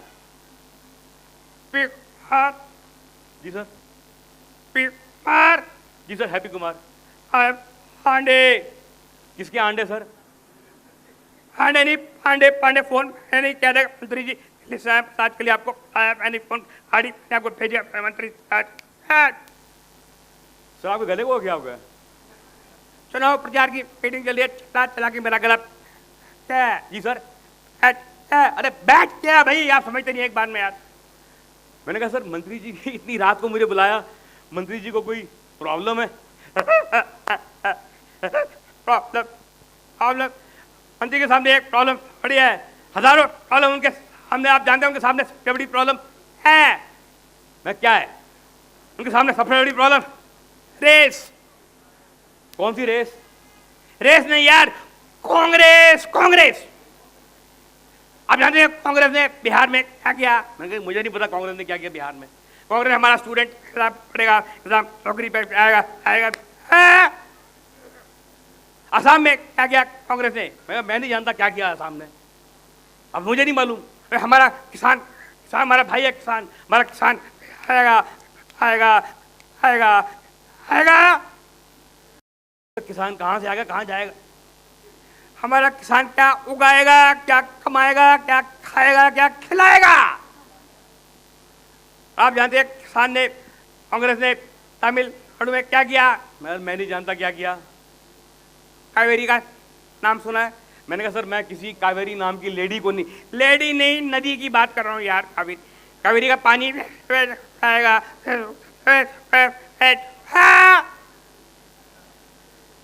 मैंने कहा sir मेरा राजनीति से कोई ताल्लुक नहीं है, मुझे बताइए इतनी रात को मुझे यहाँ पर क्यों बुलाया है? उन्हें कोई तकलीफ है, उन्हें कोई दर्द है? हंसने में भी गायब। अरे नहीं भाई, वो क्या दिल्ली में उनका एक अपना मसाज वाला उनकी मसाज करता था, उनको नींद आती है, अभी आप यहाँ पर आए उनकी मसाज कीजिए, आप भी सो जाइए, वो भी घर जाके सो जाए, उसके बाद घर जाइए। मर जाऊँ? घर जाइए, उसके बाद चलिए आइए फिट जाइए। कहाँ फिट हो रहा हूँ सर? अरे लिफ्ट में आइए, ऊपर जाना कि नहीं यार? लिफ्ट में आइए, फिट में आइए।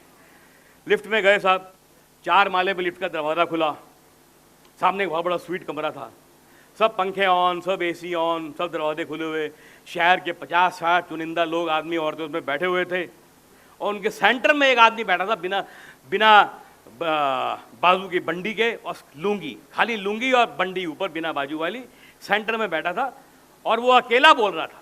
उसकी मुंह खोलने की देर नहीं कि लोग हंसे नहीं। तो मैं समझ गया कि हो ना हो यही हमारे केंद्रीय मंत्री जी होंगे।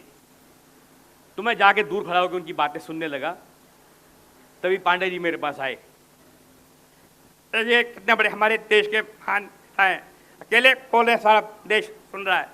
मैंने कहा देश कहाँ सुन रहा है? 40 आदमी बैठे हैं, 40 आदमी हमारे देश के, पाकिस्तान से नहीं बुलवाए हमने, हमारे देश के आदमी हैं। देखिए चलिए आप भी बात सुनिए और जाइए, और क्या आशीर्वाद कीजिए, ऐसा और छू के आशीर्वाद कीजिए। ऐसे मौके बार बार नहीं मिलते जब पाँव छूए। सर मैं तो खाली अपने बाप के पाँव छूता हूं। अबे वो तेरे बाप का भी पाप है, उसके ऊपर 6 मर्डर केस चल रहे, तेरे बाप पे एक भी चल रहा है क्या? 3 रेप भी हैं, 3 रेप केस भी हैं, 2 फीमेल और 1 मेल। चलिए पाँव छूइए, और एक मेल भी है। चलो धक्का दी और मैं मंत्री जी के पैरों में, पाँव छुए। अरे भाई पांडे कौन है ये लौंडा? सर आपने बोला था मसाज के, तो टॉप बॉस मसाज वाला है, ये आपके शहर का मसाजी है। हा हा।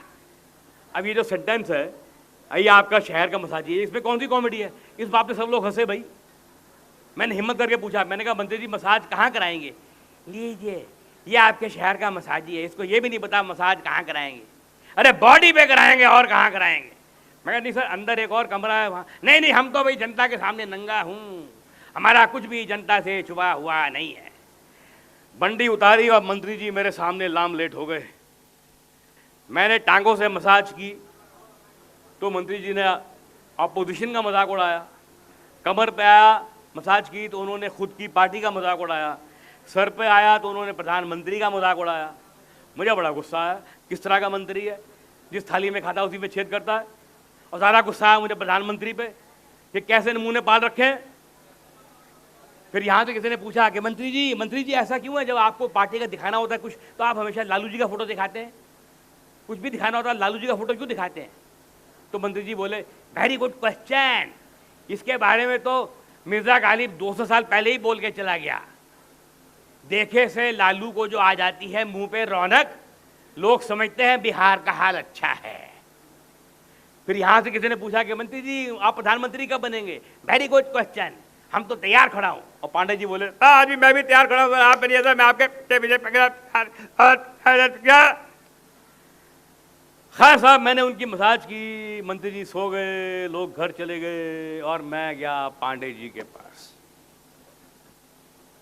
सर वो मंत्री जी सो गए सर, तो मैं चलूँ सर। चलिए आप चलिए चलिए। सर वो सर पैसे कैसे पैसे कैसे पैसे, इतने बड़े देश की नेता का साथ करने का मौका दिया, पैसे मांग रहे हैं। सुबह उनको मालूम पड़ेगा, जानते हैं आप 3 रेप केस हैं, 2 फीमेल और 1 मेल भी है। चलिए सर, गाड़ी आपकी खड़ी है। मैं नीचे नहीं खड़ी है, अंधेरी स्टेशन में खड़ी है, वो भी हमारी गाड़ी है, सरकारी गाड़ी। चलिए पकड़िए और चलिए। तो साहब ये थी मेरी राजनीति से छोटी सी मुठभेड़। अब क्या किस्से तो बहुत है, रात खत्म हो जाएगी, मेरी बात खत्म नहीं होगी, लेकिन सवाल यह है कि मेरी बोलने की एक सीमा है और आपकी मुझे बर्दाश्त करने की भी एक सीमा है। तो अब मैं आता हूं अपने मसाज के जीवन के आखिरी किस्से पर। जिंदगी मजे में कट रही थी, शहर के बड़े बड़े लोग मेरे क्लाइंट थे, बड़े बड़े बिजनेसमैन, लॉयर, वकील, डॉक्टर, धंधे वाले, सब मेरे क्लाइंट थे, मेरी अपॉइंटमेंट लिया करते थे। 2-4 तो ऐसे भी थे कि उनको जाके रखे 11:30 बजे मसाज ना दूँ रात को, तो उनको नींद नहीं आती थी। तो बहुत मज़े में ज़िंदगी कट रही थी। एक दिन 11:30 बजे आखिरी अपॉइंटमेंट ख़त्म की और बस स्टॉप पे आके खड़ा हुआ। आप कहेंगे बस स्टॉप क्यों? तो भाई यार बारिश बहुत थी,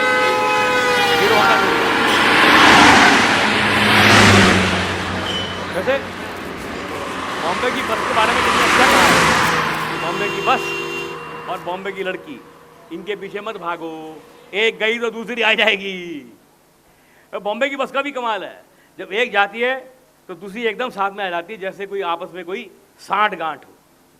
और कई दफ़ा बहुत देर तक नहीं आती, ऐसा लगता है जैसे आपस में कोई साजिश हो।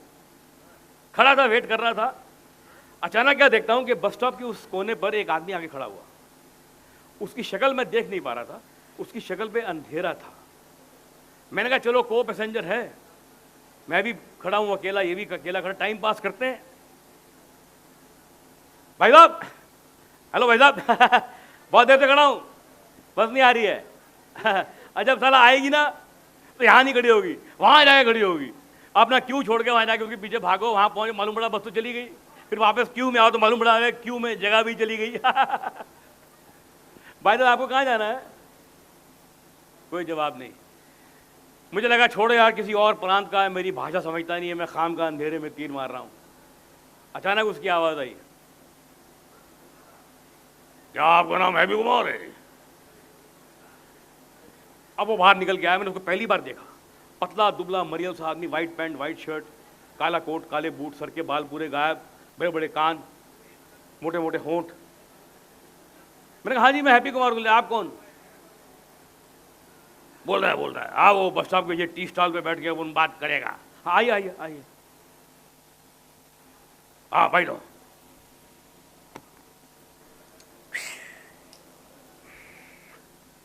तो नाम हैप्पी कुमार है कन्फर्म? हाँ सर मैं हैप्पी कुमार, आप कैसे जानते, हाउ डू यू नो मी? बोलता है बाबा तुम्हारे घर में कौन कौन है?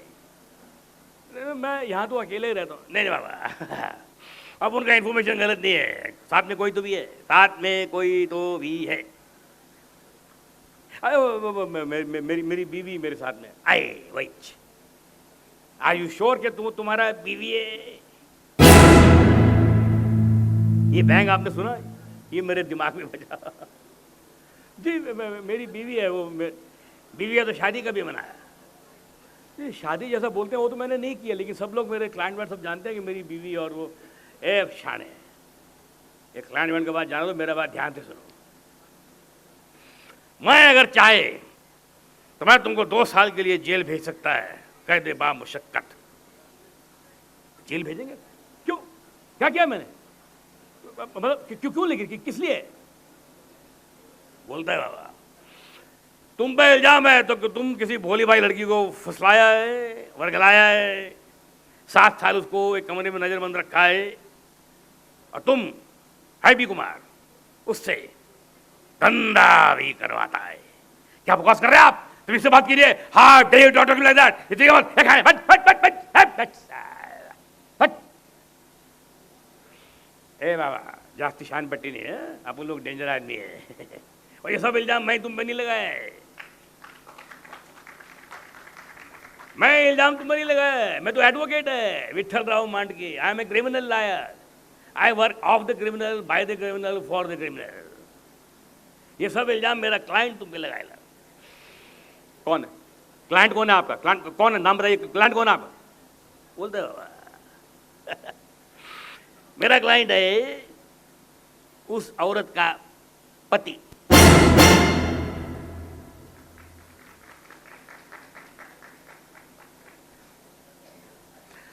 उस रात को वो कहां था जब 4-6 गुंडे उसकी बीवी के पेट में लाते मार रहे थे, टैक्सी में डाल के लेके जा रहे थे? उस रात को कहां था उसका पति? अगर मैं वहां नहीं होता ना तो आज जो धंधे वाली बात आप बोल रहे हो, धंधा कर रही होती वो। आई सेव दैट, मैंने बचाया उसको। क्या मतलब क्या वो सारा? क्या चाहता क्या वो हरामी? ऐसा बात करने का, धंधे के बात करने का। उसने तुम्हारे ऊपर 1 लाख का क्लेम ठोके लाया। अरे वाह वाह मांडके साहब, विठल राव मांडके साहब, क्या बात है। मतलब उस हरामजादे ने अपनी बीवी की कीमत सिर्फ 1 लाख रुपए लगाई। ए 1 लाख रुपए उसकी बीवी की कीमत नहीं है, 1 लाख रुपए तुम्हारा कीमत है। वो जानता है तुम्हारा 1 लाख का देने का हैसियत है, 1 करोड़ का क्लेम ठोकेगा तो घंटा मिलेगा उसको।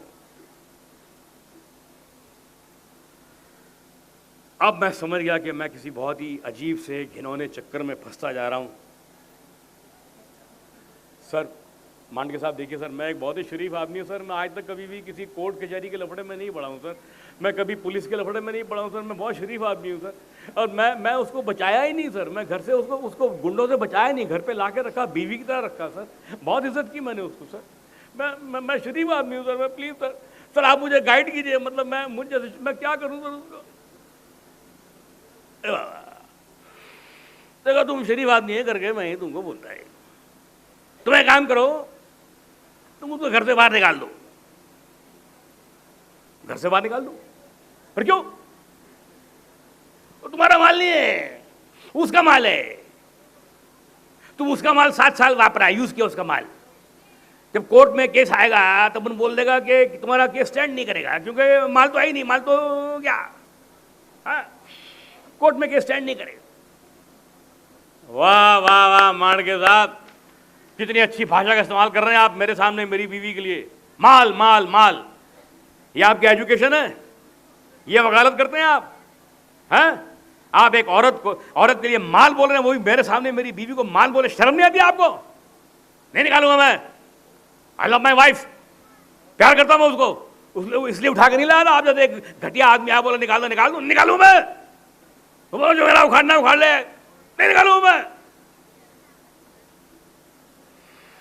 ए बाबा, तुम पूछा मैं क्या करूं करके मैं तुमको बोला।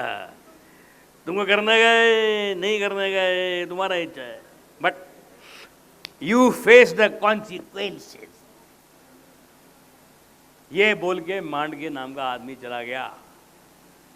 उसके बाद मैं कब बस स्टॉप पर आया, कब बस आई, कब मैं उसमें चढ़ा, कब मैं घर पे आया, कब मैं सीढ़ी पे आया, कब मैं अपने कॉरिडोर में आया, कब मैं अपने दरवाजे तक पहुंचा मुझे कुछ याद नहीं, क्योंकि इतना हिस्सा मेरे जीवन में आज भी टोटल ब्लैकआउट है।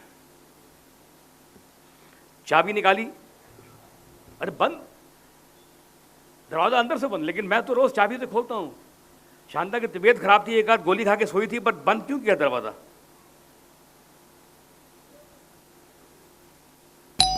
शांता, शांता, शांता, तुम ठीक तो हो? शांता दरवाजा खोलो, आर यू ऑल राइट? दरवाजा बंद क्यों किया अंदर से? शांता तुम ठीक हो? Shanta Shanta are you there inside? Shanta दरवाजा खोलो प्लीज। शांता, नहीं खोला दरवाजा, लेकिन आस पास सब दरवाजे खुल गए। लोग देख रहे हैं हमारे घर में क्या ड्रामा हो रहा, रात को 2:30 बजे। शांता दरवाजा खोलो प्लीज। शांता, मैंने खिड़की पे कान लगाया, मेरे अंदर कुछ फुसफुस की आवाज है। शांता अंदर कोई है क्या? शांता दरवाजा खोलो प्लीज। शांता खोलो।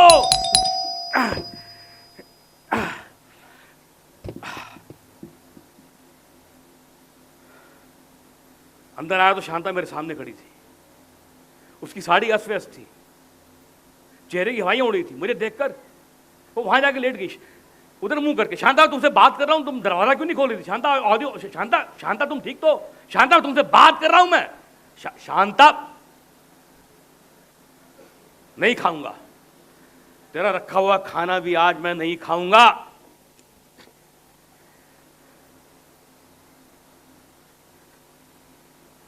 वो ऐसे ही लेटी रही और मैं बैठा रहा, सोचता रहा ये क्या कनेक्शन है साला, ये आज मुझे मांड के मिलता है, आज ये दरवाजा अंदर से बंद है, आज ये बात नहीं कर रही, सब आज ही क्यों हो रहा है, ये क्या कनेक्शन क्या है? मैं रात भर सोचता रहा, मुझे किसी सवाल का कोई जवाब नहीं मिला। वो सुबह उठी और वो रोजमर्रा के काम कर रही है। वो झाड़ू लगा रही है, मैं देख रहा हूँ, उस पर शक कर रहा हूँ। वो कपड़े धो रही है, मैं देख रहा हूँ, शक कर रहा हूँ। वो कपड़े सुखा रही है, मैं देख रहा हूँ, शक कर रहा हूँ। शांता की हर बात पे, हर चाल पे, हर अदा पे शक कर रहा हूँ मैं। ये क्या हो गया मुझे? अपनी शांता पे शक कर रहा हूं मैं यार, मैं क्यों शांता पे शक कर रहा हूं? ये क्या डाल दिया है वो मांड के ने मेरे दिमाग में, साले ने, हरामजादे ने। पता नहीं साला कोई वकील है, गुंडा है, ब्लैकमेलर है, स्मगलर है, कि क्या क्या क्या सबूत है उसके पास? उसके पास क्या सबूत है कि शांता का कोई पति है? और मेरे पास क्या सबूत है कि उसका पति नहीं है? मुझे तो ये भी नहीं पता कि शांता उसका असली नाम भी है कि नहीं। खैर साहब, वो दिन खत्म हो गया। करते करते 5-6 दिन खत्म हो गए, न बात, न चीत, न सफाई, न स्पष्टीकरण, बस जरूरी बातें हो रही हैं। मैं आ रही हूं, मैं जा रही हूं, खाना ये रखा है, कपड़े वो पड़े हैं, पैसे यहां पड़े हैं, बस ये बातें हो रही हैं। मैंने कहीं पढ़ा था कि एक चाइनीज कपल साला 50 साल तक एक छत के नीचे रहा, कमरे के अंदर, उन्होंने आपस में बात नहीं की। कोई वर्ल्ड रिकॉर्ड बनाया सालों ने। और अपने बस की बात नहीं है भैया, हम तो 5-6 दिन में ही पागल हो जाएंगे। मैंने तय कर लिया कि ऐसे नहीं चलेगा, हम दोनों में से एक को एक घर छोड़ के जाना पड़ेगा, दैट इज फाइनल। और अब आया वो आखिरी दिन। शांता सुबह सो के उठी, मेरे सामने चाय रख दी। मैं उसको देख रहा हूं, लेकिन वो कहीं और देख रही है। दिल में आया कि आगे बढ़कर अब नहीं। एक बार बह गया था, लेकिन अब नहीं। मैंने सोच लिया कि मैं कह दूंगा शांता से, मैं कह दूंगा शांता ये घर मेरा है, मैं कह दूंगा शांता ये घर मेरी मेहनत की कमाई से आया है, मैं कह दूंगा शांता से, शांता इस घर की हर चीज मेरी खून पसीने की कमाई से आई है, लेकिन तुम्हारी इच्छा से आई है यार, तुम्हारी पसंद से आई है। अरे ये तो एक रूम था, रूम, इसको घर तो तुमने बनाया यार। घर तो औरत बनाती, आदमी क्या करता है? कुछ नहीं करता साला। मैंने सोच लिया, मैं कह दूंगा शांता से, शांता तुम एक औरत हो, तुम्हें सर पे छत चाहिए, जाओ, मैंने ये घर तुमको दिया, मेरा क्या, मैं कल कुछ और कर लूंगा। ऐसा मैंने सोचा कि मैं कह दूंगा। इससे पहले मैं कुछ कहूं, वो बोली, मैं घर छोड़ के जा रही हूं। क्या क्या कहा तुमने? जी मैं घर छोड़ के जा रही हूं, आपकी सारी नकदी, सारा कैश, सारे पैसे अलमारी में रख दिए हैं, जो जो जेवर आपने बनाए थे, बना के दिए थे, सब अलमारी में रख दिए हैं, सारे कपड़े भी रख दिए हैं, सारा हिसाब भी लिख के रख दिया है। धोबी ने एक शर्ट जलाई थी, उसके 400 रुपए काटने हैं, वो भी लिख के रख दिए हैं। फिर वो उठी, उसने एक बैग निकाला अलमारी के ऊपर से, ये बैग खोल के देख लीजिए, मैं यही 2 जोड़ी कपड़े लेके जा रही हूं। मैं बैग देख लूं, अपनी बीवी का बैग चेक कर लूं, मैं जो मेरा घर छोड़ के जा रही है उसका बैग चेक कर लूं। मैं बैग देख रहा था कि उस दिन भी मेरी आंखों में पानी था, मेरी आंखों के सामने धुंध थी, मैंने नहीं देखा बैग। फिर वो उठी और तैयार होने लगी। मेरी बीवी मेरे सामने मेरा घर छोड़ के जा रही है और तैयार हो रही है। क्यों जा रही है, कहां जा रही है, मुझे नहीं पता। असिस्टेंट डायरेक्टर साहब, आपकी ये फिल्म तो फ्लॉप हो गई, ये कहानी आपकी बंद हो गई।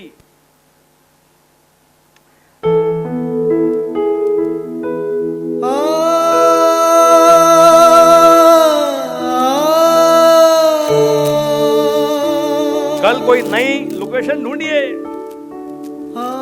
कोई नई सिचुएशन ढूंढिए। ये कहानी तो बीच में बंद हो गई। मैं उठा, मैंने चप्पल पहनी और घर से बाहर निकल गया। मैंने 6 से 9 एक फिल्म देखी, 9 से 12 एक और फिल्म देखी, लेकिन वो कौन सी फिल्में थी, उनकी क्या कहानी थी, क्या स्टार कास्ट थी, मुझे कुछ नहीं पता। उसके बाद फिर आज रात को एक बार में गया, जहाँ मैंने दिन में रात में दूसरी बार शराब पी, और शराब पी के आया तो मेरा कैमरा मुझे ही शूट कर रहा था। ये मैं अपने सीढ़ी पे था और मेरा कैमरा मेरी क्रेन पे था। ये मैं आउट ऑफ फ्रेम गया और मेरे कैमरे ने मुझे यहाँ पर मेरे दरवाजे के बाहर पकड़ा, लेकिन मेरे दरवाजे के बाहर ताला। 7 साल के बाद पहली बार मेरे दरवाजे पे ताला, ताले का क्लोजअप, मेरा क्लोजअप, ताले का क्लोजअप, मेरा क्लोजअप। अंदर गया तो अंदर घोर अंधेरा था। अंधेरा है तो अंधेरा ही रहने दो भाई, रोशनी के आते सारे झूठ भी तो उजागर हो जाते हैं। Hats off to you Satyajit Ray साहब, Mrinal da, Kumar Shani, hats off to you. भाई आप लोगों की फिल्में कम चलती थी, लेकिन आपकी फिल्में सच बोलती थी, लेकिन आपकी फिल्मों को अवार्ड मिलते थे। बाकी सब तो ड्रीम था, ड्रीम वाले भी परेशान हैं, उन्हें अवार्ड क्यों नहीं मिलते। कई देर पड़ा रहा, सोता रहा, सोचता रहा, पड़ा रहा, पीता रहा। 5-6 दिन के बाद होश आया तो सोचा शांता की अलमारी खोल के देखूं। उसकी अलमारी खोली, उसमें से खत मिला, वो आपको पढ़ के सुनाता हूं।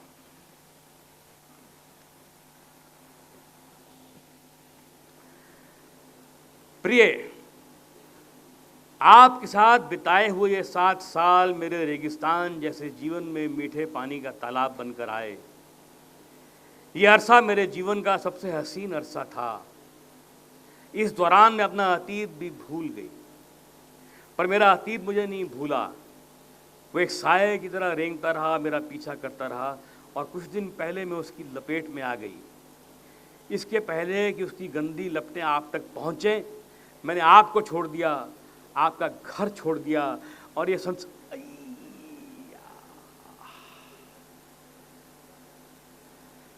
मुझे बहुत दुख हुआ। अगर शांता ने बात नहीं की तो मैंने भी बात क्यों नहीं की? क्यों रहा मैं ईगो में? मुझे बात करनी चाहिए थी। साला कोई ना कोई हल तो मिलता, कोई रास्ता तो निकलता। खैर साहब, अब तो मैं इस ओल्ड एज होम में रहता हूं और सारी जमा पूंजी मैंने एक बैंक में जमा करा दी, उससे मेरा इंटरेस्ट होता है। कुछ दिन पहले कोहली साहब का फोन आया था, ओ यार हैप्पी कुमार यार किधर है तू यार, आजकल फिल्में चल नहीं रही, तो मैं एक OTT बना रहा हूँ वेब सीरीज, उसमें 2 सीन का रोल है, वो तू कर ले, फिर तू निकल जाएगा। और मसाज के लिए उंगलियां तरसती हैं तो मसाज करता हूँ किसी और तरीके की। जैसे आज मैंने आपको ये अपनी कहानी सुनाकर आपके दिलो दिमाग की मसाज कर दी, कल मैं किसी और को पकड़ लूंगा। और मेरे पिताजी ने कहा था, बेटा जब भी बड़े बूढ़े मेहमान जा रहे हो तो भी उन्हें प्रणाम कर देना चाहिए। हाँ, बहुत बहुत शुक्रिया इस प्ले के डायरेक्टर हरबंश सिंह।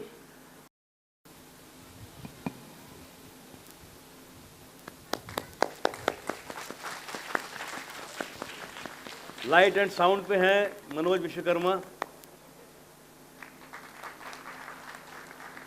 और मैं देवाशीष दादा, आइए सर, कहाँ है? आइए आइए, इनके सौजन्य से ये नाटक आज हुआ है यहाँ पर। 2 बार ये आसाम भी अपना गुवाहाटी में बुला चुके हैं मुझे, आज तीसरी बार। धन्यवाद राकेश जी, बहुत बहुत धन्यवाद। শ্ৰদ্ধেয় ৰাইজ, আপোনালোক সকলোকে আৰম্ভণিতে মই এষাৰো কথা নক'লোঁ, যিহেতুকে সময় নাটনি আছিলে। আপোনালোকক 7 বজাত নাটক আৰম্ভ কৰিম বুলি কৈছিলোঁ, কিন্তু পলম হ'ল। তাৰ বাবে আপোনালোক সকলোৰে ওচৰত আমি জিলা প্ৰশাসনৰ হৈ ক্ষমা প্ৰাৰ্থী। শ্ৰদ্ধেয় ৰাইজ, আমাৰ সকলোৰে হৈ ৰাকেশ পেটী ডাঙৰীয়া আৰু তেওঁৰ টীমটোক আমাৰ মৰিগাঁও জিলা দিৱস উপলক্ষে তেওঁলোক আহিছিলে। এটি হাত চাপৰিৰে আমি তেওঁক সকলোকে, দিছ গোজ ফৰ ইউ ছাৰ। और हम लोग যেহেতুকে তেওঁ অসমীয়া বুজি নাপায়, भाई साहब हम तहे दिल से मोरीगांव के जो लोग हैं, हम आपके शुक्रगुजार हैं और आपको धन्यवाद कहते हैं। और आज सर ऐसा है कि हमारा जिला दिवस, जैसे आपको हमने कहा था, 36वें साल हमने पूरी की। और आपने जैसे बहुत सही कहा आपकी वीडियो में कि हमारा जिला जो है वो सचमुच बहुत ही एक सुंदर जिला है। শ্ৰদ্ধেয় ৰাইজ, এইবাৰ বিশেষভাৱে আমি মহিলাৰ ওপৰত আৰু জিলিকাব লুইতৰে পাৰ তাৰ ওপৰত খুব বেছি গুৰুত্ব দিছিলোঁ। আজি মহিলা কবি সন্মিলন ভাগ যেতিয়া হৈছিলে, শ্ৰদ্ধেয় ৰাইজ, এই গোটেইখিনিৰ গুৰিতে আজি এই মাছাজ নামৰ নাটকখনত চাবলৈ গ'লে মাছাজ কৰি কৰি ৰাকেশ পেটী ডাঙৰীয়াই, আমি যেতিয়া মুম্বাইত আছিলোঁ, এই নাটকখন যেতিয়া মই প্ৰথমবাৰৰ বাবে দেখিছিলোঁ, মোৰ হিন্দী কথা বুজোতে অকণমান মোৰ অসুবিধা হৈছিলে। তেতিয়া মই গোটেই নাটকৰ বস্তুখিনি, আচল হিউমাৰটো মই, কিন্তু তাৰ লগত যোনটো চেটায়াৰ সোমাই আছে সেইখিনি মই ভালকৈ বুজি পোৱা নাছিলোঁ। শ্ৰদ্ধেয় ৰাইজ, আজি কবি সন্মিলনতো মই এষাৰ কথা কৈছোঁ, আৰু জিলা দিৱস শেষ হোৱাৰ আগে আগে এষাৰ কথা মই কোৱাটো প্ৰয়োজন বুলি মই ভাবোঁ। মোৰ দেউতা মা দুয়ো কবি আছিলে। দেউতা বহুত আগলৈ ওলাই গ'ল, বোলছবি জগতত, অসমীয়া বোলছবি জগতৰ গীত লিখিলে। মা সঁচাকৈ ক'বলৈ গ'লে এটা সময়ত দেউতাই উপলব্ধি কৰিছে যে মা দেউতাতকৈও ভাল কবি আছিলে। কিন্তু একেটা স্কুলত কাম কৰি, একেখন স্কুলত, একেখন বিদ্যালয়ত চাকৰি কৰি, তেতিয়াৰ দিনত আমাৰ আবেলি চাহৰ এটা পৰ্ব আছিলে। মায়ে কয় যে মই 7টা পিৰিয়ড কৰিছোঁ, আপুনি মাত্ৰ 5টা পিৰিয়ড কৰিছে। উভতি আহি কিন্তু সেই মেখেলা চাদৰযোৰ সলাই মায়ে গোটেইখিনি ৰন্ধা বঢ়া কৰিব লাগিছিলে, খুব হাঁহি মুখেৰে কৰিছিলে। কিন্তু এই গোটেইখিনি কৰোঁতে কৰোঁতে কৰোঁতে কেতিয়াও মায়ে বৰ বিশেষ একো নাপালে। মাৰ কিতাপ এখনো মায়ে, আজি মোৰ লগত আছে মা, এতিয়া আমি ডাঙৰ হৈ উপলব্ধি কৰাৰ পিছত মাৰ কেইখনমান কিতাপ আমি ছপা কৰিলোঁ। কিন্তু শ্ৰদ্ধেয় ৰাইজ, সদায় মায়ে যেনেকৈ আবেলি চাহ বনাই বনাই মাৰ ক্ৰিয়েটিভিটি শেষ হৈ গ'ল, মায়ে যেনেকৈ সদায় দেউতাক আগবঢ়ায়, দেউতাক ৰাকেশজীয়ে যেনেকৈ কৈছিল দেউতাই কি খাব, দেউতাই কি পিন্ধিব, সদায় সমাজৰ আগস্থান দেউতাৰ। কবি সন্মিলন হ'লে সদায় দেউতা আগত, মা পিছত, চব যোগান ধৰিব। ভণ্টিয়ে মই এটা সময়ত উপলব্ধি কৰিছোঁ, মা দেখোন দেউতাতকৈও ভাল কবি, কিন্তু সেই চান্সটো শ্ৰদ্ধেয় ৰাইজ কেতিয়াও নাপালে। আজিয়েই জিলা দিৱস উপলক্ষে শ্ৰদ্ধেয় ৰাইজ,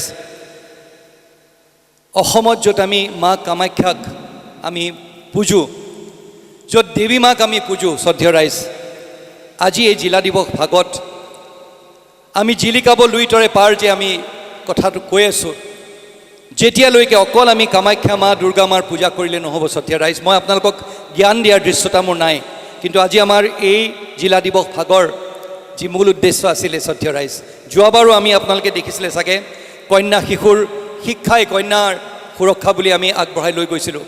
যেতিয়ালৈকে শ্ৰদ্ধেয় ৰাইজ আমি অকল দুৰ্গা পূজা পাতি, অকল কামাখ্যা মাক প্ৰাৰ্থনা কৰি সেই মৰ্যাদাটো ঘৰলৈ উভতি আহি দিবলৈ আমি নিশিকিম, তেতিয়ালৈকে এই মাছাজ নামৰ নাটকখন সদায় আমাৰ সমাজখনত দোহৰাই থাকিব।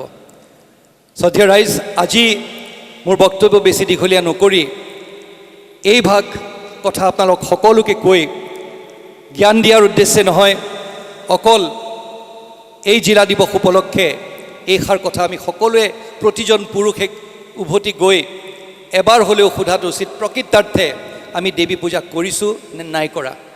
যদি নাই কৰা কি কৰিব লাগে আমি জানো, আৰু যদি কৰিছোঁ অতি সুন্দৰ কথা। পুনৰবাৰ শ্ৰদ্ধেয় ৰাইজ, আপোনালোক সকলোকে ধৈৰ্য সহকাৰে আজি আপোনালোকে বহি থাকিলে, বহুতে কিছুমান কথা বুজি নোপোৱা সত্ত্বেও ইমান সুন্দৰকৈ আজি হাত চাপৰি বজাই আজি ৰাকেশজীক উৎসাহ উদ্দীপনা আপোনালোকে জগালে, তাৰ বাবে আপোনালোকক আমার आंतरिक धन्यवाद जनाइছো। राकेश जी, तहे दिल से मैंने अभी ये कहा कि आपके इस नाटक के ज़रिए महिलाओं के बारे में जो आपने मैसेज छोड़ाया, आखिरकार महिलाओं को ही सैक्रिफाइस करना पड़ता है, सब कुछ हमारे लिए करती है। तो इसके बारे में मैंने लोगों से जिक्र किया कि वापस जाके कम से कम एक बार सोचे। They are always taken for granted, we always do that, so that taken for granted, यहाँ देवी माँ की पूजा हम करते हैं, कामाख्या हमारी माता है, और यहाँ मतलब जो मैंने या राइटर ने जो कहने की कोशिश की है कि आदमी कितना भी कमा ले, कुछ भी कर ले, वो मकान बना सकता है, घर नहीं बना सकता। तो जैसे वो उसमें बोलता है कि ये तो एक कमरा था, रूम था, इसको घर तो तुमने बनाया। बोला ठीक है, मैंने पैसे दिए, लेकिन जो भी चीज़ें आई वो तुम्हारी पसंद से आई, तुम्हारी इच्छा से आई। तो औरत की यही खूबी होती है कि वो मकान शायद ना बना पाए, लेकिन घर तो बहुत अच्छा बनाती है। मैं आमार जिला प्रशासनर বিষয়াসকলক আজি आमार राकेशजीक आमार सकलोरे হৈ মৰিগাঁওবাসী ৰাইজৰ হৈ আমি অকমান সন্মান যাচিব বিচাৰিছিলোঁ।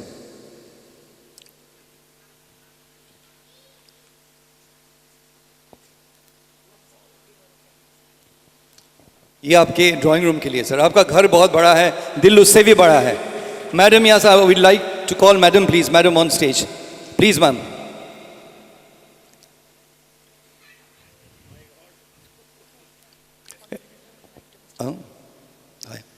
সন্মিলিত নাট্যগোষ্ঠীক অনুৰোধ জনাইছিলোঁ, তেওঁলোক ষ্টেজলৈ আহি পেলাই তেওঁলোকে সন্মান যাচিব বিচাৰিছিলে। তুমি পিন্ধোৱা।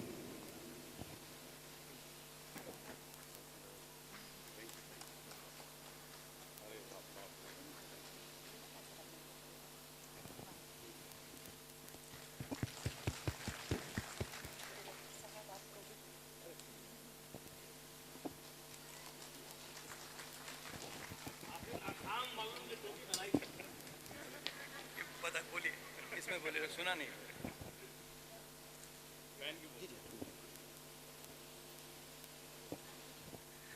मैंने कहा आखिर आसाम वालों ने मुझे टोपी पहनाई दी।